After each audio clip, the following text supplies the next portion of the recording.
हे आपको क्या हुआ जी? बोले सर बच्चा लोग नीचे में बैठे हुए हैं, तो स्टाफ बोले बोल देने के लिए तो खाली हुए। ओ, बाकी अच्छा बच्चा लोग ठीक। नीचे में बैठे हुए हैं। अच्छा ठीक।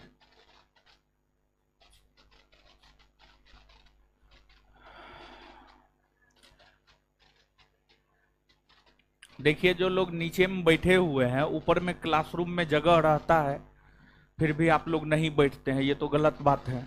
क्लासरूम में जगह नहीं रहेगा। देखिए, बात ये है कि क्लासरूम में अगर जगह नहीं हो, तब आप कहीं पर भी बैठते हैं तो काम चलता है। जब क्लासरूम में उचित जगह है, इसके बावजूद आप मनमानी करते हैं, तो ये तो गलत बात है, ये सही नहीं है। बात यह है कि रोड से होकर के लोग गुजरता है तो थोड़ा देखता है, ठीक नहीं लगता है, समझ गए, आकर के बोलता है, ठीक है। तो अगर ऊपर में जगह है तो आप जाकर के बैठ जाइए, समझ गए? क्या बोल रहे हैं? है?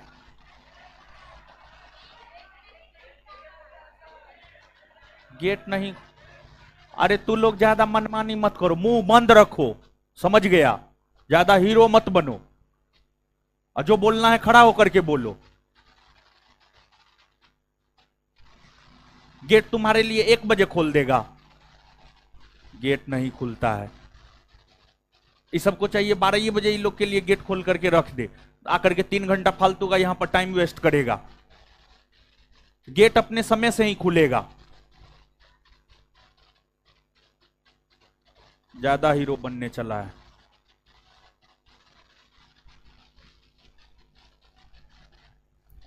ज्यादा हीरोपनी मत करो, पढ़ने के लिए आए हो आराम से पढ़ो।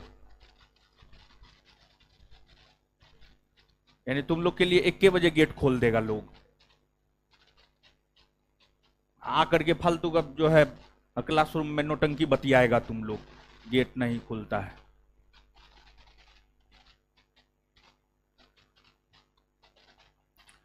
तो जो लोग नीचे में है, जो लोग नीचे में है, ऊपर में अगर जगह है तो जाकर के आप बैठ जाइए, और आप चीजों को लेकर के जो है बहसा बहसी मत कीजिए स्टाफ के साथ।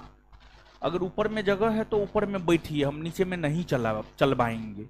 अगर ऊपर में जगह नहीं है तब हम नीचे में चलवाएंगे। तो ऊपर में जगह है, जाकर के बैठिए, और पढ़ने आए हैं पढ़िए, पढ़ाने दीजिए। बेवजह का जो है 5-10 मिनट डेली यहाँ मत बैठिए, वहां मत बैठिए, ये मत कीजिए, वो मत कीजिए, अब डेली डेली करना सही नहीं है, समझ गए? लाइव कर दिया जी, लाइव है क्लास। तो आइए देखते हैं।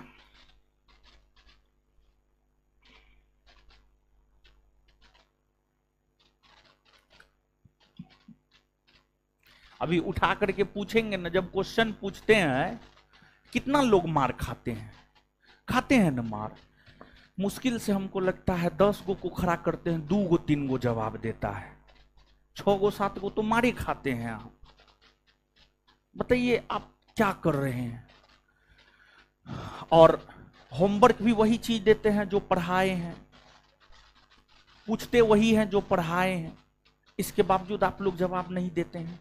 इस पर तो आत्मचिंतन नहीं कीजिएगा कि आखिरकार पढ़े हुए चीज हम जवाब क्यों नहीं देते हैं। इस पर आपको काम करना चाहिए, तो इस पर आप काम नहीं कीजिएगा। अब गेट नहीं खुलता है, ऊपर में नहीं बैठेंगे, नीचे में नहीं बैठेंगे। अरे ये सब कोई चीज है जी? कहीं पर बैठ करके पढ़ना है, सीधा सा बात है। गेट नहीं खुलता, अब आप 1 बजे आ जाते तो 1 बजे हम कैसे गेट खुलवा देंगे? नहीं ना खुलवाएंगे 1 बजे गेट। अब आप ही के अनुसार सब काम थोड़े हो सकता है। सब चीज का एक तौर तरीका होता है, उस तौर तरीका से काम किया जाता है, समझे? अब आप कुछ भी कहिएगा, अब आप हमारे सर पे चढ़ के तांडव कीजिएगा तो हम वो थोड़े होने देंगे, नहीं होने देंगे, समझ गए?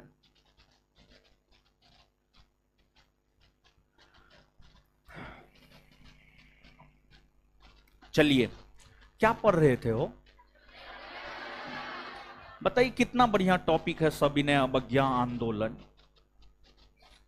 बड़ी शानदार टॉपिक है सविनय अवज्ञा आंदोलन। देखिए कितनी बड़ी बड़ी घटनाएं सविनय अवज्ञा आंदोलन में घटित हुई है, उसकी चर्चा हम लोग करेंगे। सविनय अवज्ञा आंदोलन,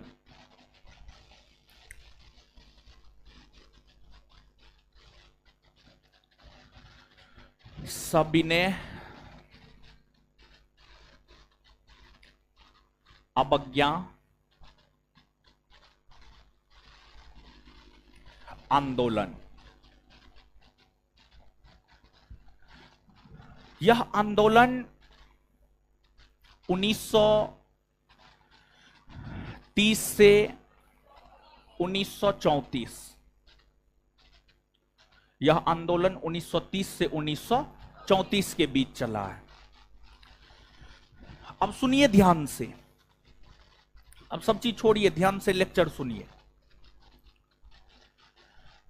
देखिए हम आपको यह बात बताए थे पिछले सेशन में कि महात्मा गांधी का एक पत्रिका था, उसका नाम था यंग इंडिया।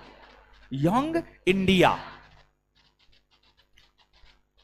महात्मा गांधी अपने पत्रिका यंग इंडिया के माध्यम से ब्रिटिश सरकार से 11 प्रकार की मांग किया, जिसे 11 सूत्री मांग कहा गया। गांधी जी के 11 सूत्री मांग को नहीं माना गया, और जब गांधी जी के 11 सूत्री मांग को नहीं माना गया तो इसी एवज में महात्मा गांधी ने उन 11 सूत्री मांगों में से एक मांग नमक कानून को तोड़ते हुए या नमक कानून को तोड़ने के लिए 12 मार्च 1930 से दांडी मार्च के जरिए सविनय अवज्ञा आंदोलन की शुरुआत किए। सविनय अवज्ञा आंदोलन की शुरुआत किए। तो महात्मा गांधी जो सविनय अवज्ञा आंदोलन है, सविनय अवज्ञा आंदोलन की शुरुआत महात्मा गांधी दांडी मार्च के जरिए किए। दांडी मार्च के जरिए किए। और लास्ट सेशन में हम आपको दांडी मार्च के विषय में भी बतलाए थे। गांधी जी अपने 78 सहयोगियों के साथ गुजरात के अहमदाबाद के साबरमती आश्रम से दांडी की यात्रा किए। 24 दिन का उनका यात्रा था। 12 मार्च 1930 को उन्होंने यात्रा प्रारंभ किया। 6 अप्रैल 1930 को दांडी के तट पर समुद्र के पानी से नमक बनाकर नमक कानून को तोड़ने की घोषणा महात्मा गांधी ने किया। इस दांडी यात्रा के क्रम में गांधी जी 24 दिन की यात्रा किए, 240 मील की दूरी तय किए। इस यात्रा के क्रम में गांधी जी ने कहा था, मैं शक्ति के विरुद्ध अधिकार की इस लड़ाई में विश्व की सहानुभूति चाहता हूं। और दांडी यात्रा के क्रम में जब महात्मा गांधी को गिरफ्तार कर लिया गया था तो कुछ समय के लिए अब्बास तैयब जी ने दांडी मार्च का नेतृत्व संभाला था। और गांधी जी का जो दांडी मार्च था, गांधी जी के दांडी मार्च की तुलना, गांधी जी के दांडी मार्च की तुलना सुभाष चंद्र बोस ने नेपोलियन के पेरिस मार्च और मुसोलिनी के रोम मार्च से किया। ये सब बात हम आपको पिछले सेशन में बताए हुए थे, नहीं बताए थे? बताए थे इन सब बात। बस पिछले क्लास से आज के क्लास को आप इंटरकनेक्ट कर सके, मतलब पिछले क्लास और आज के क्लास में एक जुड़ाव उत्पन्न हो सके। इसी वजह से जो है पिछले सेशन की चर्चा लगभग हर दिन तो हम कर ही देते हैं। तो ये तमाम प्रकार की बातें हैं। और देखिए अब यहां से आज के सेशन को आगे कंटिन्यू कर रहे हैं। महात्मा गांधी गुजरात के समुद्र तट, दांडी तट पर नमक कानून को तोड़ने की घोषणा की। और जैसे ही महात्मा गांधी नमक कानून को तोड़ने की घोषणा किए, साथ ही साथ गांधी जी ने यह भी घोषणा किया कि कांग्रेस के जितने भी प्रमुख नेता हैं अपने क्षेत्र में दांडी यात्रा के तर्ज पर ही एक यात्रा निकाले और उस यात्रा के जरिए नमक कानून को तोड़ने की घोषणा करे और भारत की आम आवाम से यह आह्वान करे कि भारत की आम आवाम ब्रिटिशों को नमक के ऊपर कर नहीं दे। गांधी जी ने यह भी आह्वान किया। मतलब जैसे देखिए, हमारे प्रधानमंत्री श्री मोदी जी जब 2 अक्टूबर आता है, कहीं पर झाड़ू पकड़ लेते हैं, झाड़ू देना शुरू कर देते हैं।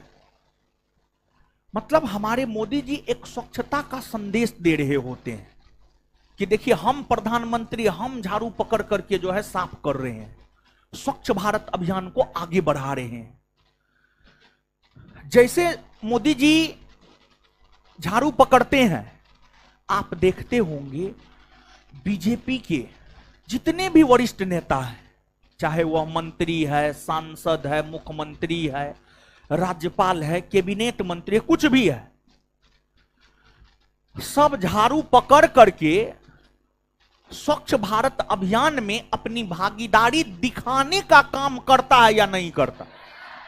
करता है ना। हो भले वो झाड़ू जब तक कैमरा ऑन है तभी तक पकड़ा रहे, बात तो यही होता है। अब प्रधानमंत्री झाड़ू लगाएंगे, उनको उतना टाइम है, देश के बारे में बहुत कुछ निर्णय लेना है, बस एक दिखलाना चाहते हैं कि हम भी स्वच्छता के प्रति जागरूक हैं। और गांधी जी का सपना था भारत स्वच्छ हो, भारत स्वस्थ हो, भारत रोजगार युक्त हो, भारत भ्रष्टाचार मुक्त हो, समाज के अंतिम पंक्ति में खड़े लोगों तक, समाज के अंतिम पंक्ति में खड़े लोगों को न्याय मिले। यह गांधी जी का सपना था, गांधी जी का सपना था। गांधी जी सिर्फ अंग्रेजों से देश की आजादी को लेकर के नहीं सोचते थे, गांधी जी ये बात तो सोचते ही थे कि अंग्रेजों से देश को आजादी दिलाना है, लेकिन इससे आगे बढ़ के गांधी जी सोचते थे कि शिक्षा भारत में कैसा होगा कि लोग आत्मनिर्भर हो जाएंगे, कैसी स्वास्थ्य व्यवस्था होगा स्वतंत्र भारत में, भारत की कैसी राजनीति होगी, हर चीज को लेकर गांधी जी सोचा करते थे। बड़ी दूरदर्शी थे गांधी जी। ऐसे देखिए ना, लगभग 10 दिन से तो हम गांधी गांधी चिल्ला रहे हैं ना, कम से कम है, कम से कम 10 दिन से हम लोग गांधी युग में है ना जी, ऐसे गांधी युग में है। और एक बात बताइए, डॉक्टर भीमराव अंबेडकर का नाम ऐसे लोग सालों भर लेते रहता है, चाहे नेता हो कोई भी हो, लेता है कि नहीं लेता है? उनके कर्मों की वजह से, भारतीय समाज में उनके योगदान की वजह से, भारत को उनके द्वारा दिए गए उपहार के वजह से डॉक्टर अंबेडकर साहब ने हमें संविधान दिया है और उसी संविधान के तहत देश चलता है, उसी संविधान के तहत देश चलता है। तो कुछ ना कुछ गुण के वजह से, कुछ ना कुछ गुण के वजह से हम लोग गांधी गांधी चिल्लाते रहते हैं, अंबेडकर साहब चिल्लाते रहते हैं। तो गांधी जी ठीक है, सिर्फ एक बात बताइए, देखिए कानून बना देना बहुत बड़ी बात नहीं है, लेकिन उस कानून के प्रति लोगों में जागरूकता फैलाना बहुत बड़ी बात है। दहेज को लेकर के कानून नहीं बना हुआ है। 1961-62 ईस्वी में दहेज को लेकर कानून बना है। क्या आज हमारे समाज में दहेज प्रथा नहीं है? बिहार में 2016 में शराबबंदी कानून लागू हुई है। क्या बिहार में शराब नहीं मिलता है? तो ठीक है, कानून अपने जगह है और जागरूकता अभियान अपने जगह है। जैसे उस रोज नशा मुक्त अभियान जो चलाया जा रहा था, उसमें जो पीक सब दिखाया जा रहा था, देख करके जो है एक प्रकार से कहिए तो अंदर से लोग हिल जाएगा, इस प्रकार का उसमें चित्र सब था। कम से कम भले 5 सेकंड के लिए आपके मन में आए कि नहीं नशा नहीं करना चाहिए, लेकिन आपके मन में जरूर आया होगा। भले आप 5 घंटा के बाद खैनी लटा के खा रहे हो, वो अलग बात है, लेकिन वो सब चीज देख करके जो वही सब चीज डेली आपको दिखाया जाए तो एक ना एक दिन समय जरूर आएगा कि आप नशा छोड़ दीजिएगा। समझिएगा। तो बात ये है, गांधी जी इस बात को समझते थे। अरे गांधी जी बड़ी जमीन से जुड़े नेता थे। गांधी जी और कांग्रेस के अन्य नेताओं में फर्क यही था कि गांधी जी किसी भी मुद्दा को जमीनी स्तर से उठा करके उसे राष्ट्रीय स्तर तक पहुंचा देते थे। यह गांधी जी की विशेषता थी। और गांधी जी जब रणभूमि में कूदते थे तो परिणाम नहीं सोचते थे क्या होगा क्या नहीं होगा। सफलता मिला ठीक है, असफलता मिला तब पर भी ठीक है। और गांधी जी इस बात को समझते थे, भारतीय जब तक जागरूक नहीं होंगे, सिर्फ हम गुजरात में दांडी मार्च करके नमक कानून को तोड़ने की घोषणा कर दिए हैं। अब यह बात पूर्वी भारत के लोग कैसे जानेंगे, दक्षिणी भारत के लोग कैसे जानेंगे, उत्तरी भारत के लोग कैसे जानेंगे। और हर क्षेत्र में कोई ना कोई कांग्रेस के नेता लोकप्रिय थे। जो नेता भारत के जिस क्षेत्र में लोकप्रिय थे, जैसे चक्रवर्ती राजगोपालाचारी दक्षिण भारत में लोकप्रिय थे, राजेंद्र प्रसाद पूर्वी भारत में लोकप्रिय थे, फिर आपको खान अब्दुल गफ्फार खान भारत के उत्तरी पश्चिमी भाग में लोकप्रिय थे। कांग्रेस के जो नेता जिस क्षेत्र में लोकप्रिय थे, गांधी जी ने कांग्रेस के उन प्रमुख नेताओं को कहा, जिस प्रकार हमने दांडी मार्च करके नमक कानून को तोड़ने की घोषणा किया है, उसी प्रकार से कांग्रेस के सभी प्रमुख नेता दांडी मार्च के तर्ज पर ही एक यात्रा करें और उस यात्रा के माध्यम से नमक कानून को तोड़ने की घोषणा करें। और गांधी जी के आह्वान पर तमिलनाडु में, गांधी जी के आह्वान पर तमिलनाडु में वेदारण्यम मार्च चक्रवर्ती राजगोपालाचारी ने किया। तमिलनाडु के तंजौर के तट पर तिरुचिनापल्ली से वेदारण्यम तक का मार्च चक्रवर्ती राजगोपालाचारी ने किया। और चक्रवर्ती राजगोपालाचारी वेदारण्यम मार्च करके नमक बनाकर नमक कानून को तोड़ने की घोषणा की। फिर गांधी जी के दांडी मार्च के तर्ज पर ही केरल में के कलप्पन ने, कांग्रेस का एक नेता था के कलप्पन, केरल में के कलप्पन ने कालीकट से पेन्नौर तक की यात्रा किया। और इस यात्रा के माध्यम से उन्होंने भारत की आम जनता को जागरूक किया कि गांधी जी नमक कानून को तोड़ दिए हैं, अब कोई भी भारतीय नमक के ऊपर ब्रिटिशों को कर नहीं देगा। इसके बाद पटना में कुछ कांग्रेसी नेता नमक कानून को तोड़ने के लिए दांडी मार्च के तर्ज पर नरवास तालाब पहुंचकर उस तालाब के पानी से सांकेतिक तौर पर नमक बनाकर नमक कानून को तोड़ने की घोषणा किया। फिर आपको गुजरात के धरासना में सरोजनी नायडू नमक के सबसे बड़े फैक्ट्री पर जाकर धरना पर बैठ गई। नमक के सबसे बड़े फैक्ट्री यानी कारखाना पर जाकर धरना पर बैठने का काम जो है श्रीमती सरोजनी नायडू ने की। पूरे देश में आप मान करके चलिए, पूरे देश में गांधी जी के दांडी यात्रा के तर्ज पर कांग्रेसी कार्यकर्ताओं ने यात्रा निकाल करके नमक कानून को तोड़ने की घोषणा किया।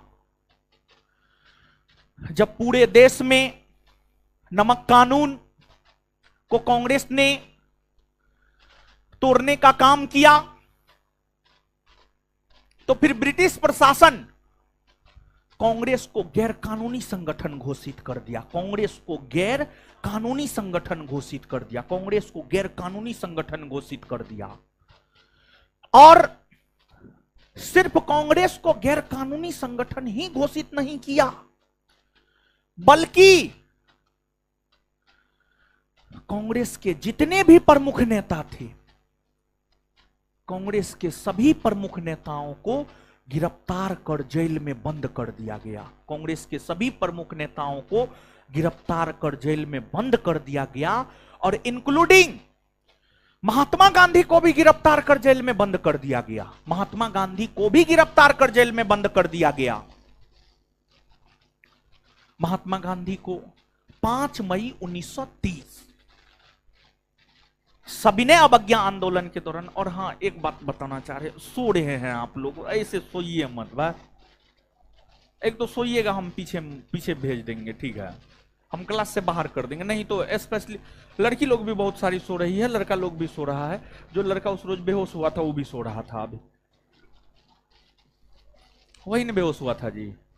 क्या हुआ था? हीरो खड़ा होइए, खड़ा होइए, खड़ा होइए।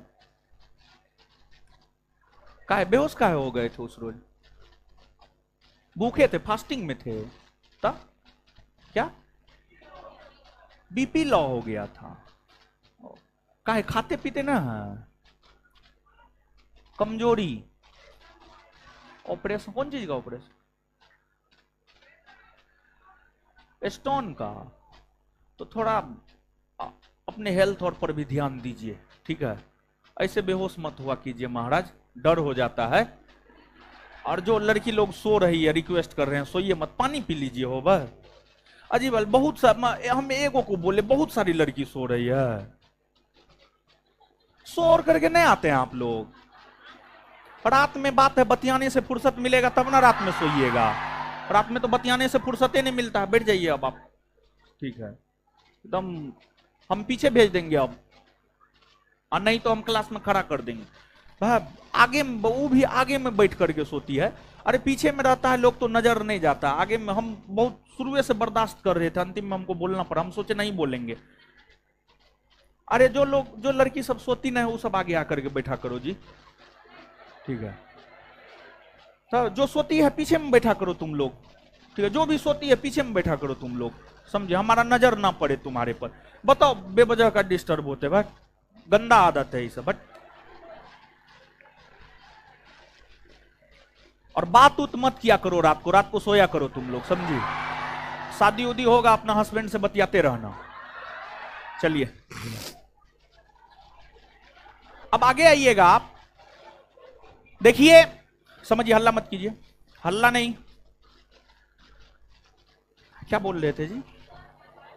हाँ, हम आपको यह बात बता रहे थे कि गांधी जी, हम आपको यह बात बता रहे थे, गांधी जी को सविनय अवज्ञा आंदोलन के दौरान गिरफ्तार कर लिया गया।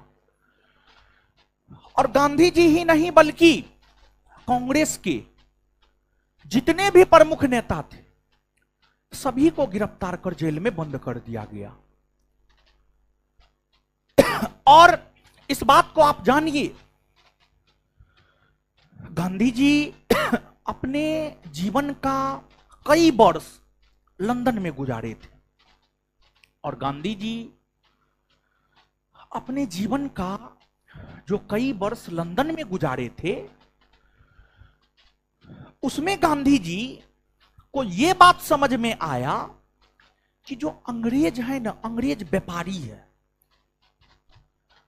और अंग्रेज व्यापारी है, जब तक उसका व्यापार भारत में नष्ट नहीं होगा तब तक अंग्रेज भारत से जाने वाला नहीं है। और यही रीजन है कि जब भी गांधी जी आंदोलन करते थे तो गांधी जी देश की जनता से कुछ आह्वान करते थे, गांधी जी देश की जनता को कुछ कहते थे कि आप ये काम कीजिए, आप ये नहीं कीजिए। तो जब गांधी जी किसी भी आंदोलन को शुरू करते थे और देश की जनता से आह्वान करते थे गांधी जी, तो गांधी जी यह आह्वान जरूर करते थे, विदेशी वस्तुओं का बहिष्कार किया जाए और स्वदेशी अपनाने पर बल दिया जाए। तो सविनय अवज्ञा आंदोलन के दौरान भी महात्मा गांधी जेल जाने से पहले देश की जनता से आह्वान किए कि देश की जनता विदेशी वस्तुओं का बहिष्कार करे और स्वदेशी अपनाने पर जोर दे, स्वदेशी अपनाने पर जोर दे। गांधी जी की बातों को देश की जनता मानने का भी काम किया करते थे। और भले ही सविनय अवज्ञा आंदोलन के दौरान 5 मई 1930 को गांधी जी को जेल में बंद कर दिया गया हो, और गांधी जी को 5 मई 1930 को सविनय अवज्ञा आंदोलन के दौरान महाराष्ट्र के पुणे के यरबदा जेल में बंद किया गया था। महाराष्ट्र के पुणे के यरबदा जेल में बंद किया गया था। और आप इस बात को जानिए, जेल में रहते हुए आपको खत लिखने का अधिकार होता है। जितना खत आप लिख सकते हैं आप लिखिए, जेल में रहते हुए। ब्रिटिश काल से ही यह अधिकार है। अभी देखते होंगे दिल्ली के मुख्यमंत्री अरविंद केजरीवाल जेल में बंद है। वो जेल से खत लिखते हैं और वो खत उनकी पत्नी आकर के मीडिया में पढ़ने का काम करती है। समझ गए कि सुनीता केजरीवाल उसका नाम है, वो भी अफसर थी, ठीक है, वो अनपढ़ महिला ना है, अफसर थी, वो भी ऑफिसर थी, समझ गए। तो वो आकर के पढ़ती है। तो अरविंद केजरीवाल जेल से खत कैसे लिख लेते हैं? ब्रिटिश काल से ही ये आजादी जो है लोगों को रहा है। हम लोग अपना अधिकार नहीं जानते वो अलग बात है, लेकिन जेल से आप खत लिख सकते हैं, कहीं कोई दिक्कत नहीं है। और ये अधिकार ब्रिटिश शासन के दौरान भी था। और सविनय अवज्ञा आंदोलन के दौरान जब महात्मा गांधी पूना के यरबदा जेल में थे, तो आंदोलन का तरीका क्या हो, इसको लेकर के गांधी जी जेल से खत लिखने का काम किया करते थे। और जेल से खत के माध्यम से आंदोलनकारियों को दिशा निर्देश देने का काम किया करते थे। तो जब आंदोलनकारी और गांधी जी के बीच पत्राचार हो रहा था, तो कुछ आंदोलनकारी गांधी जी के बढ़ती उम्र को लेकर, गांधी जी के हेल्थ को लेकर के बड़ी चिंतित हुआ करते थे कि एक तो आपका उम्र काफी ज्यादा हो गया है, आप जेल में पता नहीं कैसे रह रहे हैं, आपको कठिनाइयों का सामना करना पड़ता होगा। इस प्रकार का चीज जब खत में लिखकर आया तो गांधी जी को लगा ये तो अगर लोग ऐसे सोचेंगे तो आंदोलन कमजोर पड़ जाएगा। और इसीलिए गांधी जी सविनय अवज्ञा आंदोलन के दौरान जब पूना के यरबदा जेल में बंद थे, तो गांधी जी ने अपने एक खत में पूना के यरबदा जेल की तुलना मंदिर से किया, मंदिर से। और गांधी जी के आंदोलनकारी को कि हम मंदिर में तपस्या कर रहे हैं देश की आजादी के लिए। आप ये ना सोचे कि हम जेल में बंद है। नहीं, हम जेल में बंद नहीं है, बल्कि मंदिर में हम देश की आजादी के लिए तपस्या कर रहे हैं। मतलब ये चीज अगर मान लिया जाए कि जैसे आंदोलनकारी की तरफ से खत गया, हम चिंतित हैं, आप बीमार रह रहे हैं, गांधी जी और कह देते हाँ हमको तो बहुत कठिनाई का सामना करना पड़ता है, हमको समय से दवाई नहीं मिलता है, खाना नहीं मिलता है, तो आंदोलनकारी डिमोरलाइज हो जाता, हतोत्साहित हो जाता, फिर आंदोलन कमजोर पड़ जाता, आंदोलन कमजोर पड़ जाता। तो इसी वजह से गांधी जी बढ़ा चढ़ा कर बोले हम तो मंदिर में हैं, हम जेल में कहा, हम तो मंदिर में हैं। मतलब आंदोलनकारियों का उत्साह चरम पर बना रहे। देखते ना है अरविंद केजरीवाल जो खत भेजते हैं, वो खत उनकी बीवी जब पढ़ती है, कमजोरी नहीं दिखलाने का प्रयास किया जाता है। कभी भी सुनिएगा आप, अरविंद केजरीवाल का जो भी खत आया है, उनकी बीवी जो पढ़ के सुनाई है, मतलब अरविंद केजरीवाल जेल में बंद है, लेकिन फिर भी अपने आप को कमजोर और बेबस नहीं दिखा रहा है, और दिखाना भी नहीं चाहिए। और इसलिए नहीं दिखाना चाहिए कि भले वो जेल में बंद है, लेकिन दिल्ली की 2 करोड़ जनता के मुख्यमंत्री वो है। और अगर वही अपने आप को कमजोर दिखा दे, अगर घर में मान लिया जाए कि पिताजी कमाते हैं, पिताजी पर ही पूरा परिवार चलता है, पिताजी ही अपने आप को कमजोर दिखा देंगे, तो परिवार का क्या होगा? थोड़ा सोच के आप देखिए, आप अपने स्तर पर थोड़ा सोच करके देखिए, परिवार के लोग हतोत्साहित हो जाएंगे, हाँ या ना? होगा या नहीं होगा? और इस जेल यात्रा के क्रम में ही गांधी जी धार्मिक गीतों का एक संग्रह तैयार किया। मतलब जेल में रहते हुए बहुत सारे धार्मिक गीत लिखे। इस जेल यात्रा के दौरान ही गांधी जी जेल में रहते हुए बहुत सारे धार्मिक गीत लिखे, और उसे गांधी जी ने नाम दिया songs from prison. Songs from prison मतलब जेल से गाना। प्रिजन का मतलब जेल होता है, और सॉन्ग का मतलब गाना होता है। मतलब जेल से हम गाना लिख रहे हैं, देखिए हम कितना खुश हैं, हमको कोई दिक्कत नहीं, हम जेल में रह करके भी गाना लिख रहे हैं। और पूछा जाता है सॉन्ग्स फ्रॉम प्रिजन नामक धार्मिक गीत किसका संकलन है? आंसर हो जाएगा महात्मा गांधी। महात्मा गांधी, खड़ा हो जाइए। आंसर क्या हो जाएगा? महात्मा गांधी। खड़ा हो जाइए, जो सो रही थी खड़ा हो जाइए। अपने खड़ा होइएगा ना, अपने नहीं सोइएगा, अगले क्लास से खड़ा होइए ना आप। अरे खड़ा होइए ना, बोल रहे हैं हम उतर जाएंगे, कूट देंगे हम। खड़ा होइए, आपको नहीं बोल रहे हैं, जो उधर बोल रहे हैं। हाँ खड़ा रहिए, आप 10 मिनट खड़ा रहिए। खड़ा होइएगा, खड़ा होइएगा। क्लास है, क्लास से इसको बाहर निकालो। तुझे लड़की है तो क्या, निकलो बाहर, निकलो। बेवजह का क्लास के माहौल को खराब करते हो। उधर उधर जाइए, जाइए जाइए, खड़ा हो गई, जाइए जाइए जाइए। तुम क्या कर रही थी? हम तुमको देख रहे थे। चलिए आइए अब। तो आपसे देखिए, एक तो सीधा सीधा ये पूछा जाता है, और देखिए एक बात जानिए आप, मोदी जी अगर देश के प्रधानमंत्री है ना, अनुशासन की वजह से देश के प्रधानमंत्री है। अनुशासन की वजह, स्वयं बड़ी अनुशासित रहते हैं मोदी जी, इसलिए वो देश के प्रधानमंत्री है। बीजेपी में उनसे कद्दावर नेता सब है, लेकिन वो कद्दावर नेता देश के प्रधानमंत्री नहीं बन पाए। मोदी जी अगर देश के प्रधानमंत्री बन पाए तो वो अपने डिसिप्लिन की वजह से बन पाए। समझ गए? तो क्लास में तो डिसिप्लिन में रहना ही पड़ेगा। समझ गए? आप लड़की हैं, लड़का है, आप देखे हैं कि हम लड़का को मारते हैं जोर से मारते हैं, लड़की को एकदम प्यार से मारते हैं।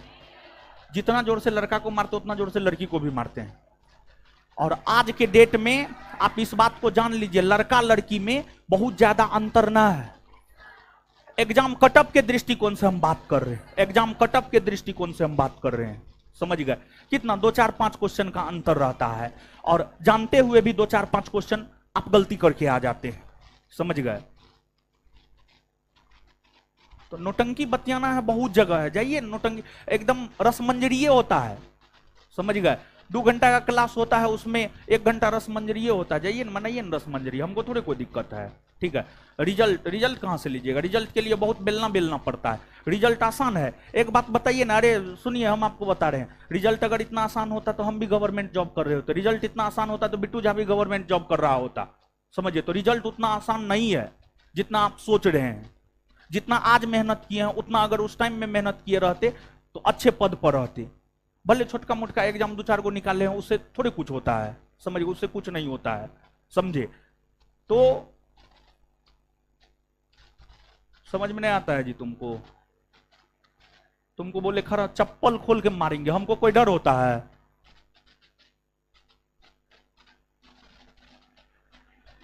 एक बार बोले खड़ा होने के लिए खड़ा हो जाओ, समझ गए। ऐसे ये मूड खराब है हमारा आज।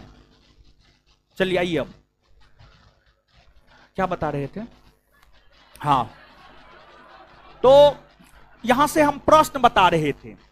आप जो है क्वेश्चन बैंक पलट करके देखिए, यहां से 2-3 प्रकार के प्रश्न आपको देखने को मिल जाएंगे। एक प्रश्न आपको यह मिलेगा कि सॉन्ग्स फ्रॉम प्रिजन किसकी रचना है, तो आंसर हो जाएगा महात्मा गांधी। अब इसी प्रश्न को ऐसे भी पूछा जाता है कि महात्मा गांधी अपने किस आंदोलन के दौरान जेल में रहते हुए सॉन्ग्स फ्रॉम प्रिजन की रचना की है, तो आंसर हो जाएगा सविनय अवज्ञा आंदोलन। फिर इसी प्रश्न को ऐसे भी पूछा जाता है, गांधी जी किस जेल में रहते हुए सॉन्ग्स फ्रॉम प्रिजन की रचना की है, तो पूना के यड़बदाज। देखिए चीज तो एक ही न है हो, लेकिन क्वेश्चन कितना अलग अलग तरीका से पूछ रहा है, समझे बात को। और गांधी जी के आह्वान पर देश की आम जनता विदेशी वस्तुओं का बहिष्कार किया। जब विदेशी वस्तुओं का बहिष्कार हुआ, भारत में अंग्रेजों का व्यापार कमजोर पड़ गया, भारत में अंग्रेजों का व्यापार कमजोर पड़ गया। जब भारत में अंग्रेजों का व्यापार कमजोर पड़ गया, तो जो ब्रिटिश व्यापारी थे, ब्रिटिश व्यापारी ने ब्रिटिश सरकार पर दबाव बनाया। ब्रिटिश व्यापारी ने ब्रिटिश सरकार पर दबाव बनाया। क्या दबाव बनाया? तो यह दबाव बनाया, कुछ भी कीजिए लेकिन भारत के साथ व्यापार को बहाल कीजिए। एक बार फिर से हम इस बात को बता रहे हैं। देखिए, इस बात से तो आप सब लोग अवगत हैं कि गांधी जी जब भी कोई भी आंदोलन करते थे तो यह आह्वान करते थे देश की जनता से कि विदेशी वस्तुओं का बहिष्कार किया जाए और स्वदेशी अपनाने पर जोर दिया जाए, स्वदेशी अपनाने पर जोर दिया जाए। यह आह्वान करते थे गांधी जी।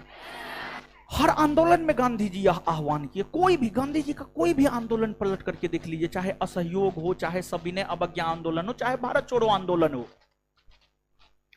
तो गांधी जी यह आह्वान किए सविनय अवज्ञा आंदोलन के दौरान कि विदेशी वस्तुओं का बहिष्कार किया जाए। गांधी जी के आह्वान पर भारत की आम जनता ने विदेशी वस्तुओं का बहिष्कार किया। भारत की आम जनता ने विदेशी वस्तुओं का क्या किया? बहिष्कार। अब एक बात बताइए, भारत की आम जनता विदेशी वस्तु का बहिष्कार करेगा तो जो अंग्रेजों का व्यापार है भारत में, वो प्रभावित होगा या नहीं होगा? होगा ना प्रभावित। तो सविनय अवज्ञा आंदोलन के दौरान गांधी जी के आह्वान पर जब विदेशी वस्तुओं का बहिष्कार किया गया तो ब्रिटेन का व्यापार भारत में प्रभावित होने लगा। ब्रिटेन का व्यापार भारत में क्या होने लगा? प्रभावित। ब्रिटेन का व्यापार भारत में क्या होने लगा? प्रभावित होने लगा। अब जब ब्रिटेन का व्यापार भारत में प्रभावित होने लगा तो ब्रिटिश व्यापारी ब्रिटिश सरकार पर प्रेशर बनाया कि हमारा व्यापार तो नष्ट हो रहा है, कुछ भी कीजिए लेकिन व्यापार बहाल कीजिए भारत के साथ व्यापार बहाल कीजिए। जब ब्रिटिश सरकार पर यह दबाव बनाया गया तो ब्रिटिश सरकार ने राउंड टेबल कॉन्फ्रेंस, गोलमेज सम्मेलन आयोजित करने की घोषणा किया। गोलमेज सम्मेलन आयोजित करने की घोषणा किया और तभी जाकर के लंदन में 3 गोलमेज सम्मेलन हुए। लंदन में 3 गोलमेज सम्मेलन हुए। और देखिए, आप इस बात को जानिए, जो गोलमेज सम्मेलन हुए हैं, गोलमेज सम्मेलन का एक उद्देश्य यह था कि भारत के साथ व्यापार को बहाल किया जाए, भारत के साथ व्यापार को बहाल किया जाए। फिर गोलमेज सम्मेलन का दूसरा उद्देश्य यह था कि साइमन कमीशन आयोग ने जो 1930 में अपनी रिपोर्ट दी है, उस रिपोर्ट पर विचार विमर्श किया जाए। इन सभी उद्देश्यों को लेकर गोलमेज सम्मेलन हुए थे, इन सभी उद्देश्यों को लेकर गोलमेज सम्मेलन हुए थे। और गोलमेज सम्मेलन को गोलमेज सम्मेलन नाम क्यों दिया गया जानते हैं? जैसे डाइनिंग टेबल समझते हैं, डाइनिंग टेबल आप समझते होंगे।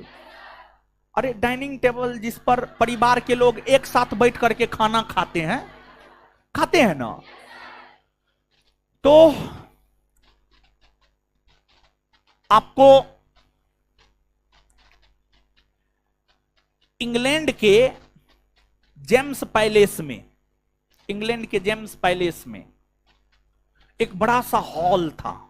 हॉल समझ रहे हैं ना, हॉल, बड़ा सा हॉल था।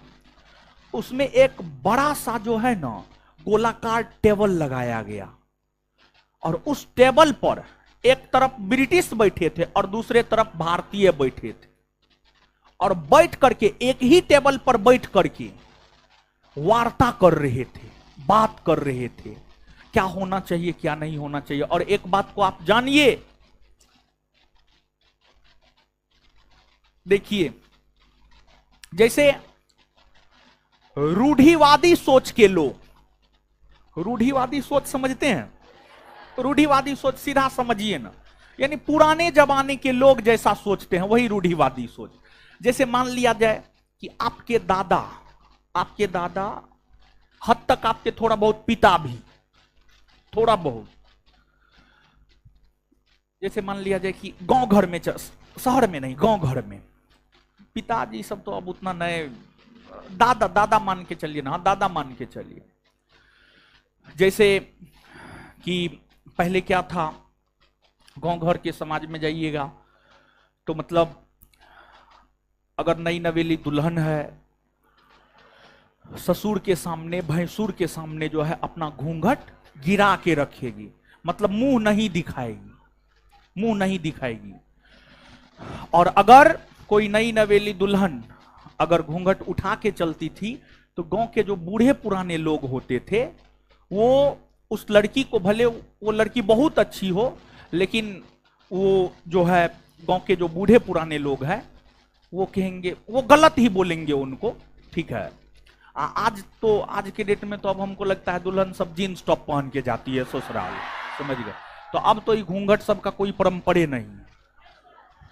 तो मतलब रूढ़िवादी सोच मतलब एक एग्जाम्पल, मतलब पुरानी सोच, मतलब जो पहले से चला आ रहा है वही। अब जो पहले से चला आ रहा है वैसा ही हमेशा हो, ये पॉसिबल थोड़े है जी, ये पॉसिबल नहीं है। और हमारे हॉस्टल में भी जो है एक था झाजी, समझ गए, हॉस्टल में, खैर अब चले गया है, रिजल्ट भी उसका नहीं हुआ था, पढ़ने में भी बहुत ज्यादा ठीक नहीं था, तो बहाना भी बहुत बनाता था, समझ गए। तो हॉस्टल में क्या है, देखिए हॉस्टल में हिंदू भी है, मुसलमान भी है, ब्राह्मण भी है, राजपूत भी है, कैस्ट भी है, हर जाति हर समुदाय के लोग हैं हमारे हॉस्टल में। बहुत सारा लोग तो ऐसा भी आरोप लगाता है कि जो है हॉस्टल में जो है सिर्फ हिंदू को रखते हैं, मुस्लिम को नहीं रखते हैं। आकर के देख लीजिए, अगर आप में 10 से 10.5 क्लास लगाते हैं, वहां पर मुसलमान भी है, समझ गए। तो खैर छोड़िए, लोगों का अपना है।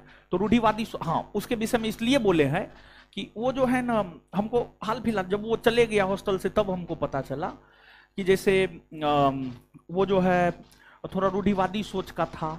मतलब अभी भी जो है, मतलब छोटे जाति के जो स्टूडेंट है, वो उसके शरीर में सट गया तो उसको लेकर के बहुत बखेरा खड़ा कर दिया, समझ गए।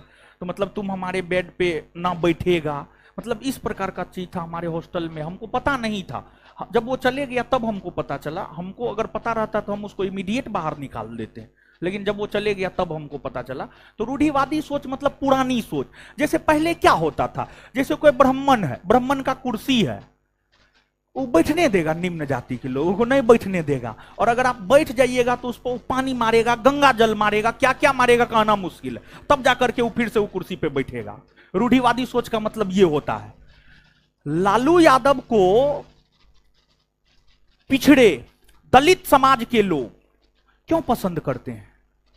इसी सब कारण लालू यादव पिछड़े और दलित समाज के लोगों को बोलने का अधिकार दिया, समझ गए, कि बोले। और छुआछूत को लालू यादव बिहार में खत्म किया है जी। बिहार में सामाजिक न्याय के बहुत बड़े पुरोधा माने जाते हैं लालू यादव। छोटे जाति के लोग को बोलने का अधिकार होता था, और छोटा जाति के लोग का औकात है जाकर के चुनाव में मतदान कर देगा, औकात नहीं था। लालू यादव को इसी वजह से लोग पसंद करते हैं। देखिए, भ्रष्टाचार को लेकर के लालू यादव से लोग नहीं जलते हैं। मेन जो लालू यादव ने 1990 के दशक में पिछड़े समुदाय के लोगों को बोलने का अधिकार दिया है, उस बात से लोगों को जलन है, समझ गए, उस बात से लोगों का जलन है। तो रूढ़िवादी सोच मतलब पुरानी सोच, कुल मिलाकर के हम आपको यह बात बता रहे थे। तो अब आप देखिएगा, यहां पर हम एक संदेश देना चाहते थे। यहां पर हम आपको यह बात बतलाना चाहते थे कि अंग्रेज कभी भी भारतीयों को अपने समकक्ष बैठने नहीं दिया था। कभी भी अंग्रेज भारतीयों को अपने समकक्ष बैठने के लिए नहीं दिया था। 1930 ईस्वी से पहले, 1930 ईस्वी से पहले चाहे कितना भी गलत सिचुएशन हो जाता था, अंग्रेज भारतीयों को अपने समकक्ष बैठने नहीं देता था। पहली बार 1930 के प्रथम गोलमेज सम्मेलन में अंग्रेजों ने भारतीयों को अपने समकक्ष बैठने दिया और अपने के बराबर का दर्जा दिया, कि मतलब अंग्रेज और भारतीय दोनों एक समान है, और वो भी गोलमेज सम्मेलन के जरिए। आज तक कभी ये प्रश्न नहीं पूछा है परीक्षा में। पहली बार कब अंग्रेजों ने भारतीयों को अपने समकक्ष का दर्जा दिया? तो इस प्रश्न का उत्तर हो जाएगा 1930 का प्रथम गोलमेज सम्मेलन। 1930 का प्रथम गोलमेज सम्मेलन बड़ी शानदार प्रश्न है ये, समझ गए। तो इसी वजह से रूढ़िवाद हम आपको समझाए, तो बस इसी बात को समझाने के लिए। चीज समझे हैं आप? चलिए अब आप देखिएगा, अब आप समझिएगा चीजों को। देखिए, 3 गोलमेज सम्मेलन हुए लंदन में, तीनों के तीनों गोलमेज सम्मेलन हुए। लंदन के जेम्स पैलेस में गोलमेज सम्मेलन हुए। देखिए, आपको जो है गोलमेज सम्मेलन,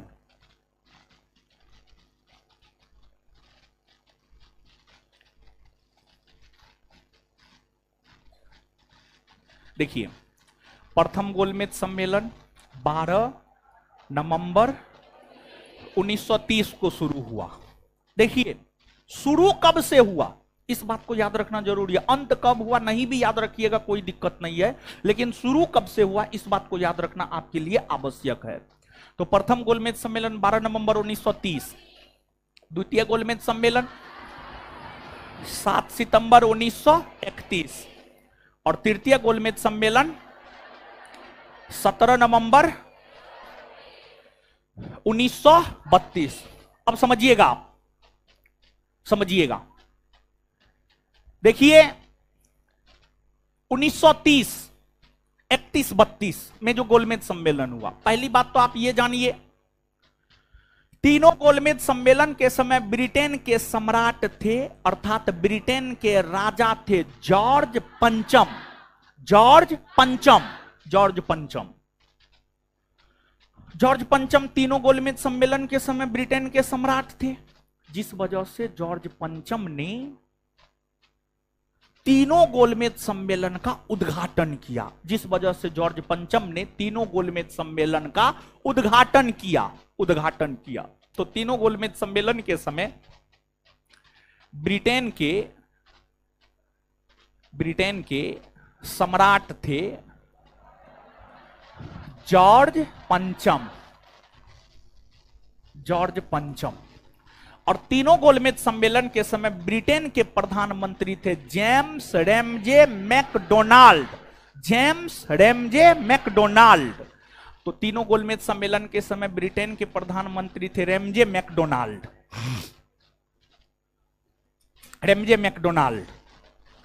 और रैमजे मैकडोनाल्ड की अगर आप बात करेंगे, तीनों गोलमेज सम्मेलन के समय ब्रिटेन के प्रधानमंत्री थे, इसी वजह से तीनों गोलमेज सम्मेलन की अध्यक्षता रैमजे मैकडोनाल्ड ने ही किया। देखिए, उद्घाटन करना अलग बात है और अध्यक्षता करना अलग बात है। उद्घाटन करना अलग बात है, अध्यक्षता करना अलग बात है। ये बात जानते हैं कि नहीं जानते हैं? हाँ? कि उद्घाटन करना और अध्यक्षता करना दोनों एक ही बात नहीं ना हो। तो तीनों गोलमेज सम्मेलन के समय ब्रिटेन के प्रधानमंत्री रैमजे मैकडोनाल्ड थे, जिन्होंने तीनों गोलमेज सम्मेलन की अध्यक्षता किया। वही तीनों गोलमेज सम्मेलन के समय ब्रिटेन के सम्राट अर्थात ब्रिटेन के राजा थे जॉर्ज पंचम, जिन्होंने उद्घाटन किया तीनों गोलमेज सम्मेलन का। क्लियर है ये बात? अब देखिए, समझिएगा आप चीजों को।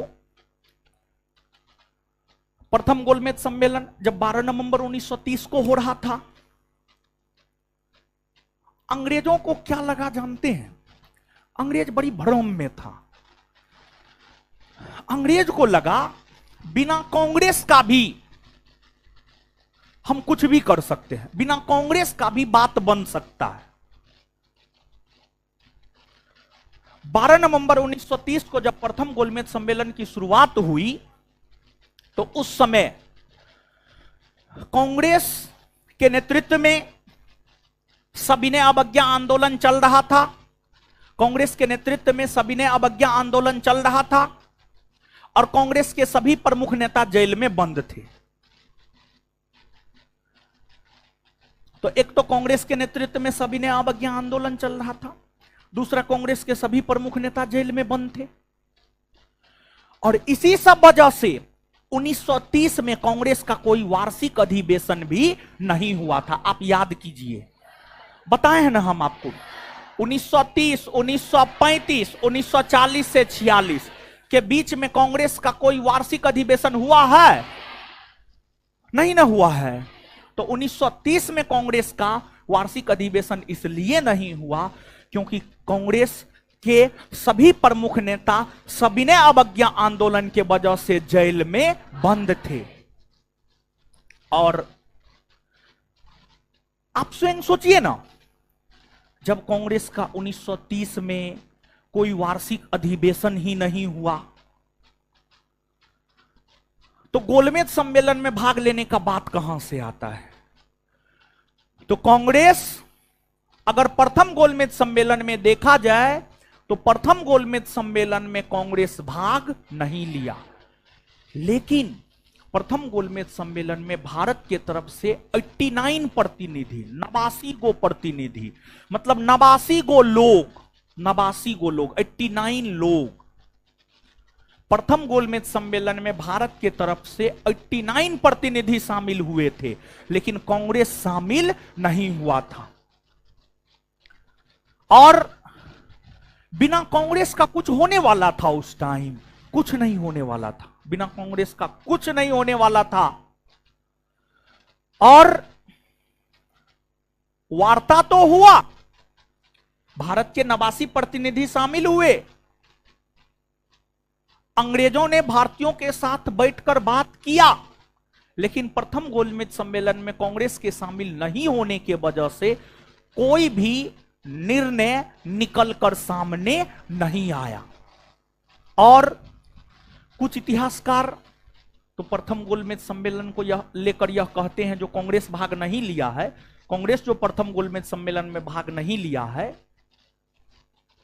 इसी को ध्यान में रखते हुए कुछ इतिहासकार प्रथम गोलमेज सम्मेलन को लेकर यह कहता है, यह गोलमेज सम्मेलन बिना दुल्हा के बारात के समान था, बिना दुल्हा के बारात के समान था। यह प्रश्न यूपीपीसीएस का पूछा हुआ है। और यूपीपीसीएस में जानते हैं, यूपीपीसीएस मेन पीसीएस नहीं, जैसे बीपीएससी बोर्ड बीपीएससी का परीक्षा कंडक्ट करवाता, और भी छोटा मोटा परीक्षा बीपीएससी बोर्ड कंडक्ट करवाता है। तो यूपीपीसीएस जो है एक कोई यूपी में एग्जाम कंडक्ट करवाया था, ध्यान में हमको नहीं आ रहा है, उस एग्जाम का यह पूछा हुआ क्वेश्चन है कि किस गोलमेज सम्मेलन की तुलना बिना दुल्हा के बारात से की जाती है। तो प्रथम गोलमेज सम्मेलन, क्योंकि इसमें कांग्रेस भाग नहीं लिया था और इसी वजह से कोई निर्णय निकल करके सामने नहीं आया। अब जब प्रथम गोलमेज सम्मेलन हुए, भारत के 89 प्रतिनिधि शामिल हुए, कोई निर्णय निकल करके सामने नहीं आया, तो लंदन से एक मैसेज भारत भेजा गया वायसराय इरविन को। उस समय वायसराय इरविन था। लंदन से मैसेज भारत भेजा गया 1930-31 के समय के भारतीय वायसराय इरविन को, और इरविन को यह मैसेज दिया गया कि कांग्रेस के जितने प्रमुख नेता है उसको जेल से रिहा कर दीजिए और प्रयास ये कीजिए कि कांग्रेस के साथ वार्ता की जाए, कांग्रेस के साथ बात की जाए, कांग्रेस के साथ बात की जाए। जब लंदन से मैसेज आया कांग्रेस के सभी प्रमुख नेताओं को जेल से रिहा कर दिया जाए और कांग्रेस के साथ वार्ता किया जाए, और कांग्रेस के साथ वार्ता किया जाए, कांग्रेस के साथ वार्ता किया जाए। इसके बाद महात्मा गांधी सहित कांग्रेस के अग्रिम पंक्ति के जितने भी नेता थे सभी को लगभग जेल से रिहा कर दिया गया।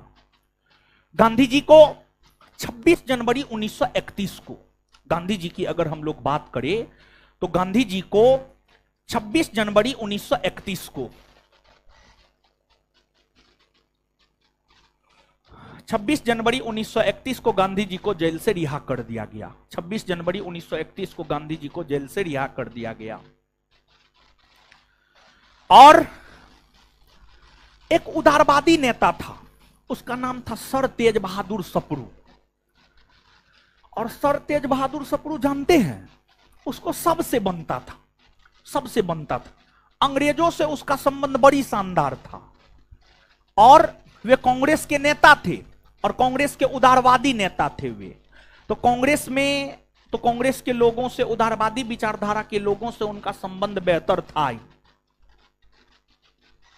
कांग्रेस में एक अच्छी पकड़ सर तेज बहादुर सप्रू का था। कांग्रेस में एक बहुत बेहतरीन पकड़ सर तेज बहादुर सप्रू का था। और सर तेज बहादुर सप्रू का अंग्रेजों से भी अच्छा संबंध था, अंग्रेजों से बड़ी शानदार संबंध था सर तेज बहादुर सप्रू का। तो अंग्रेजों ने सर तेज बहादुर सप्रू को अपना मोहरा बनाया और सर तेज बहादुर सप्रू के जरिए, सर तेज बहादुर सप्रू के जरिए ही अंग्रेज महात्मा गांधी से वार्ता करने के लिए, बात करने के लिए एक रास्ता बनाया। और अनौपचारिक बात सर तेज बहादुर सप्रू के प्रयास से फरवरी 1931 ईस्वी से ही गांधी जी और इरविन के बीच होना शुरू हो गया। गांधी जी और इरविन के बीच एक औपचारिक वार्ता जो है शुरू हो गया। और फाइनली दिल्ली में, फाइनली दिल्ली में 5 मार्च 1931 को, फाइनली दिल्ली में 5 मार्च 1931 को, 5 मार्च 1931 को दिल्ली में महात्मा गांधी और वायसराय इरविन के बीच, महात्मा गांधी और वायसराय इरविन के बीच, महात्मा गांधी और वायसराय इरविन के बीच एक समझौता हुआ, जिस समझौता को इतिहास में गांधी इरविन समझौता या यह समझौता दिल्ली में हुआ है, जिस वजह से इस समझौता को दिल्ली समझौता भी कहा जाता है। क्या कहा जाता है? दिल्ली समझौता। तो गांधी इरविन समझौता 5 मार्च 1931 को दिल्ली में हुआ, इसीलिए इसे दिल्ली समझौता भी कहा जाता है या इसे गांधी इरविन समझौता भी कहा जाता है। और जानते हैं, एक प्रकार से कहिए गांधी इरविन समझौता के जरिए पहली बार अंग्रेज भारतीयों के समक्ष झुका।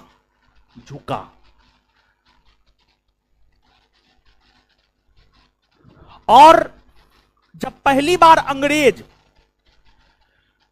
महात्मा गांधी के समक्ष गांधी इरविन समझौता के जरिए झुका ना, तो गांधी जी को इतना समझ में आ गया, एक बार झुका है नहीं, इसको अब झुकाया जा सकता है। देखिए, एक बात आप जान लीजिए, अगर विपत्ति में कोई आपका दोस्त 100 रुपया भी मदद किया है ना, तो आप समझ लीजिए वो दोस्त जो है आपको 1 लाख भी दे सकता है, समझे। और अगर विपत्ति में कोई 1 रुपया नहीं दिया ना, वो आपका बहुत बड़ा हितैषी है, लेकिन आपके विपत्ति में 1 रुपया नहीं दिया, वो भले करोड़पति हो, लेकिन उससे आप कभी आशा मत रखिएगा, वो हमेशा बहाना बनाएगा, हमेशा बहाना बनाएगा। बोलेगा पैसा तो था, देखिए ना ये हो गया, 72 को बहाना बनाएगा वो, समझे। तो गांधी जी छोटी छोटी बातों को पकड़ते थे। जैसे गांधी जी को जब ट्रेन से बाहर फेंका गया था सेंट पीटर मारिट्सबर्ग नामक स्टेशन पर, तो गांधी जी अड़ गए कि ना, हम तो यात्रा करेंगे फर्स्ट क्लास श्रेणी से। और गांधी जी को जब यात्रा करने के लिए दे दिया गया, तो गांधी जी समझ गए कि अगर कोई किसी चीज में सत्यता हो, उसको लेकर के अगर हम अडिग रहेंगे, तो सामने वाला कितना भी बड़ा तानाशाह हो, उसको बात मानना पड़ेगा। गांधी जी को यह बात उसी रोज समझ में आया। और फिर जब गांधी इरविन समझौता के जरिए इरविन खुले तौर पर कहा, मांगिए आप क्या मांगते हैं। जैसे आप देखेंगे धार्मिक सीरियल सब देखेंगे या धार्मिक मूवी सब देखेंगे, उसमें जब कोई भक्त ईश्वर का तपस्या करता है, तो ईश्वर जो है दर्शन देते हैं और कहते हैं ना, मांगो बस क्या चाहिए, समझ गए। तो वैसे ही जो है, और फिर ईश्वर अपना सब चीज दे करके तथास्तु करके गायब हो जाते हैं। तो वही चीज हुआ था गांधी इरविन समझौता में। तो गांधी इरविन समझौता में इरविन खुला हैंड दिया गांधी जी को, कहा मांगिए, कितना मांगना है, जो मांगना है आप मांगिए। गांधी जी समझ गए कि जब ये थोड़ा अधिकार हमको दे सकता है, तो पूरा अधिकार भी हमको दे सकता है। जब ये एक बार झुक सकता है, तो इसे आगे भी झुकाया जा सकता है। ये सब बात गांधी जी को समझ में आ गया। और गांधी जी उसी रोज समझ गए कि अब अंग्रेज को तो भारत से बाहर जाना ही पड़ेगा, समझ गए। और इसीलिए गांधी जी 1942 में जब भारत छोड़ो आंदोलन शुरू किए थे, तो क्या बोले थे, या तो इस आंदोलन के माध्यम से हम अंग्रेजों को भारत से बाहर कर देंगे, या उस प्रयास में मर जाएंगे हम, लेकिन जो है अब अंग्रेजों के शासन को हम नहीं सहेंगे, अंग्रेजों के शासन में अब हम नहीं रहेंगे। तो जब गांधी जी और इरविन के बीच समझौता हो रहा था, तो गांधी जी इरविन को कहे कि सबसे पहले जो हमारी 11 सूत्री मांग है, उस 11 सूत्री मांग को स्वीकार कीजिए, उस 11 सूत्री मांग को स्वीकार कीजिए। तो इरविन गांधी जी को समझाए कि ठीक है, हम आपकी 11 सूत्री मांग को मान लेंगे, लेकिन अब उसमें 100% मांग माना जाना पॉसिबल नहीं है। जैसे गांधी जी बोल रहे थे कि पूर्ण शराबबंदी कानून लागू कीजिए, तो इरविन कहे कि ये पॉसिबल ना है, आप भी समझिए।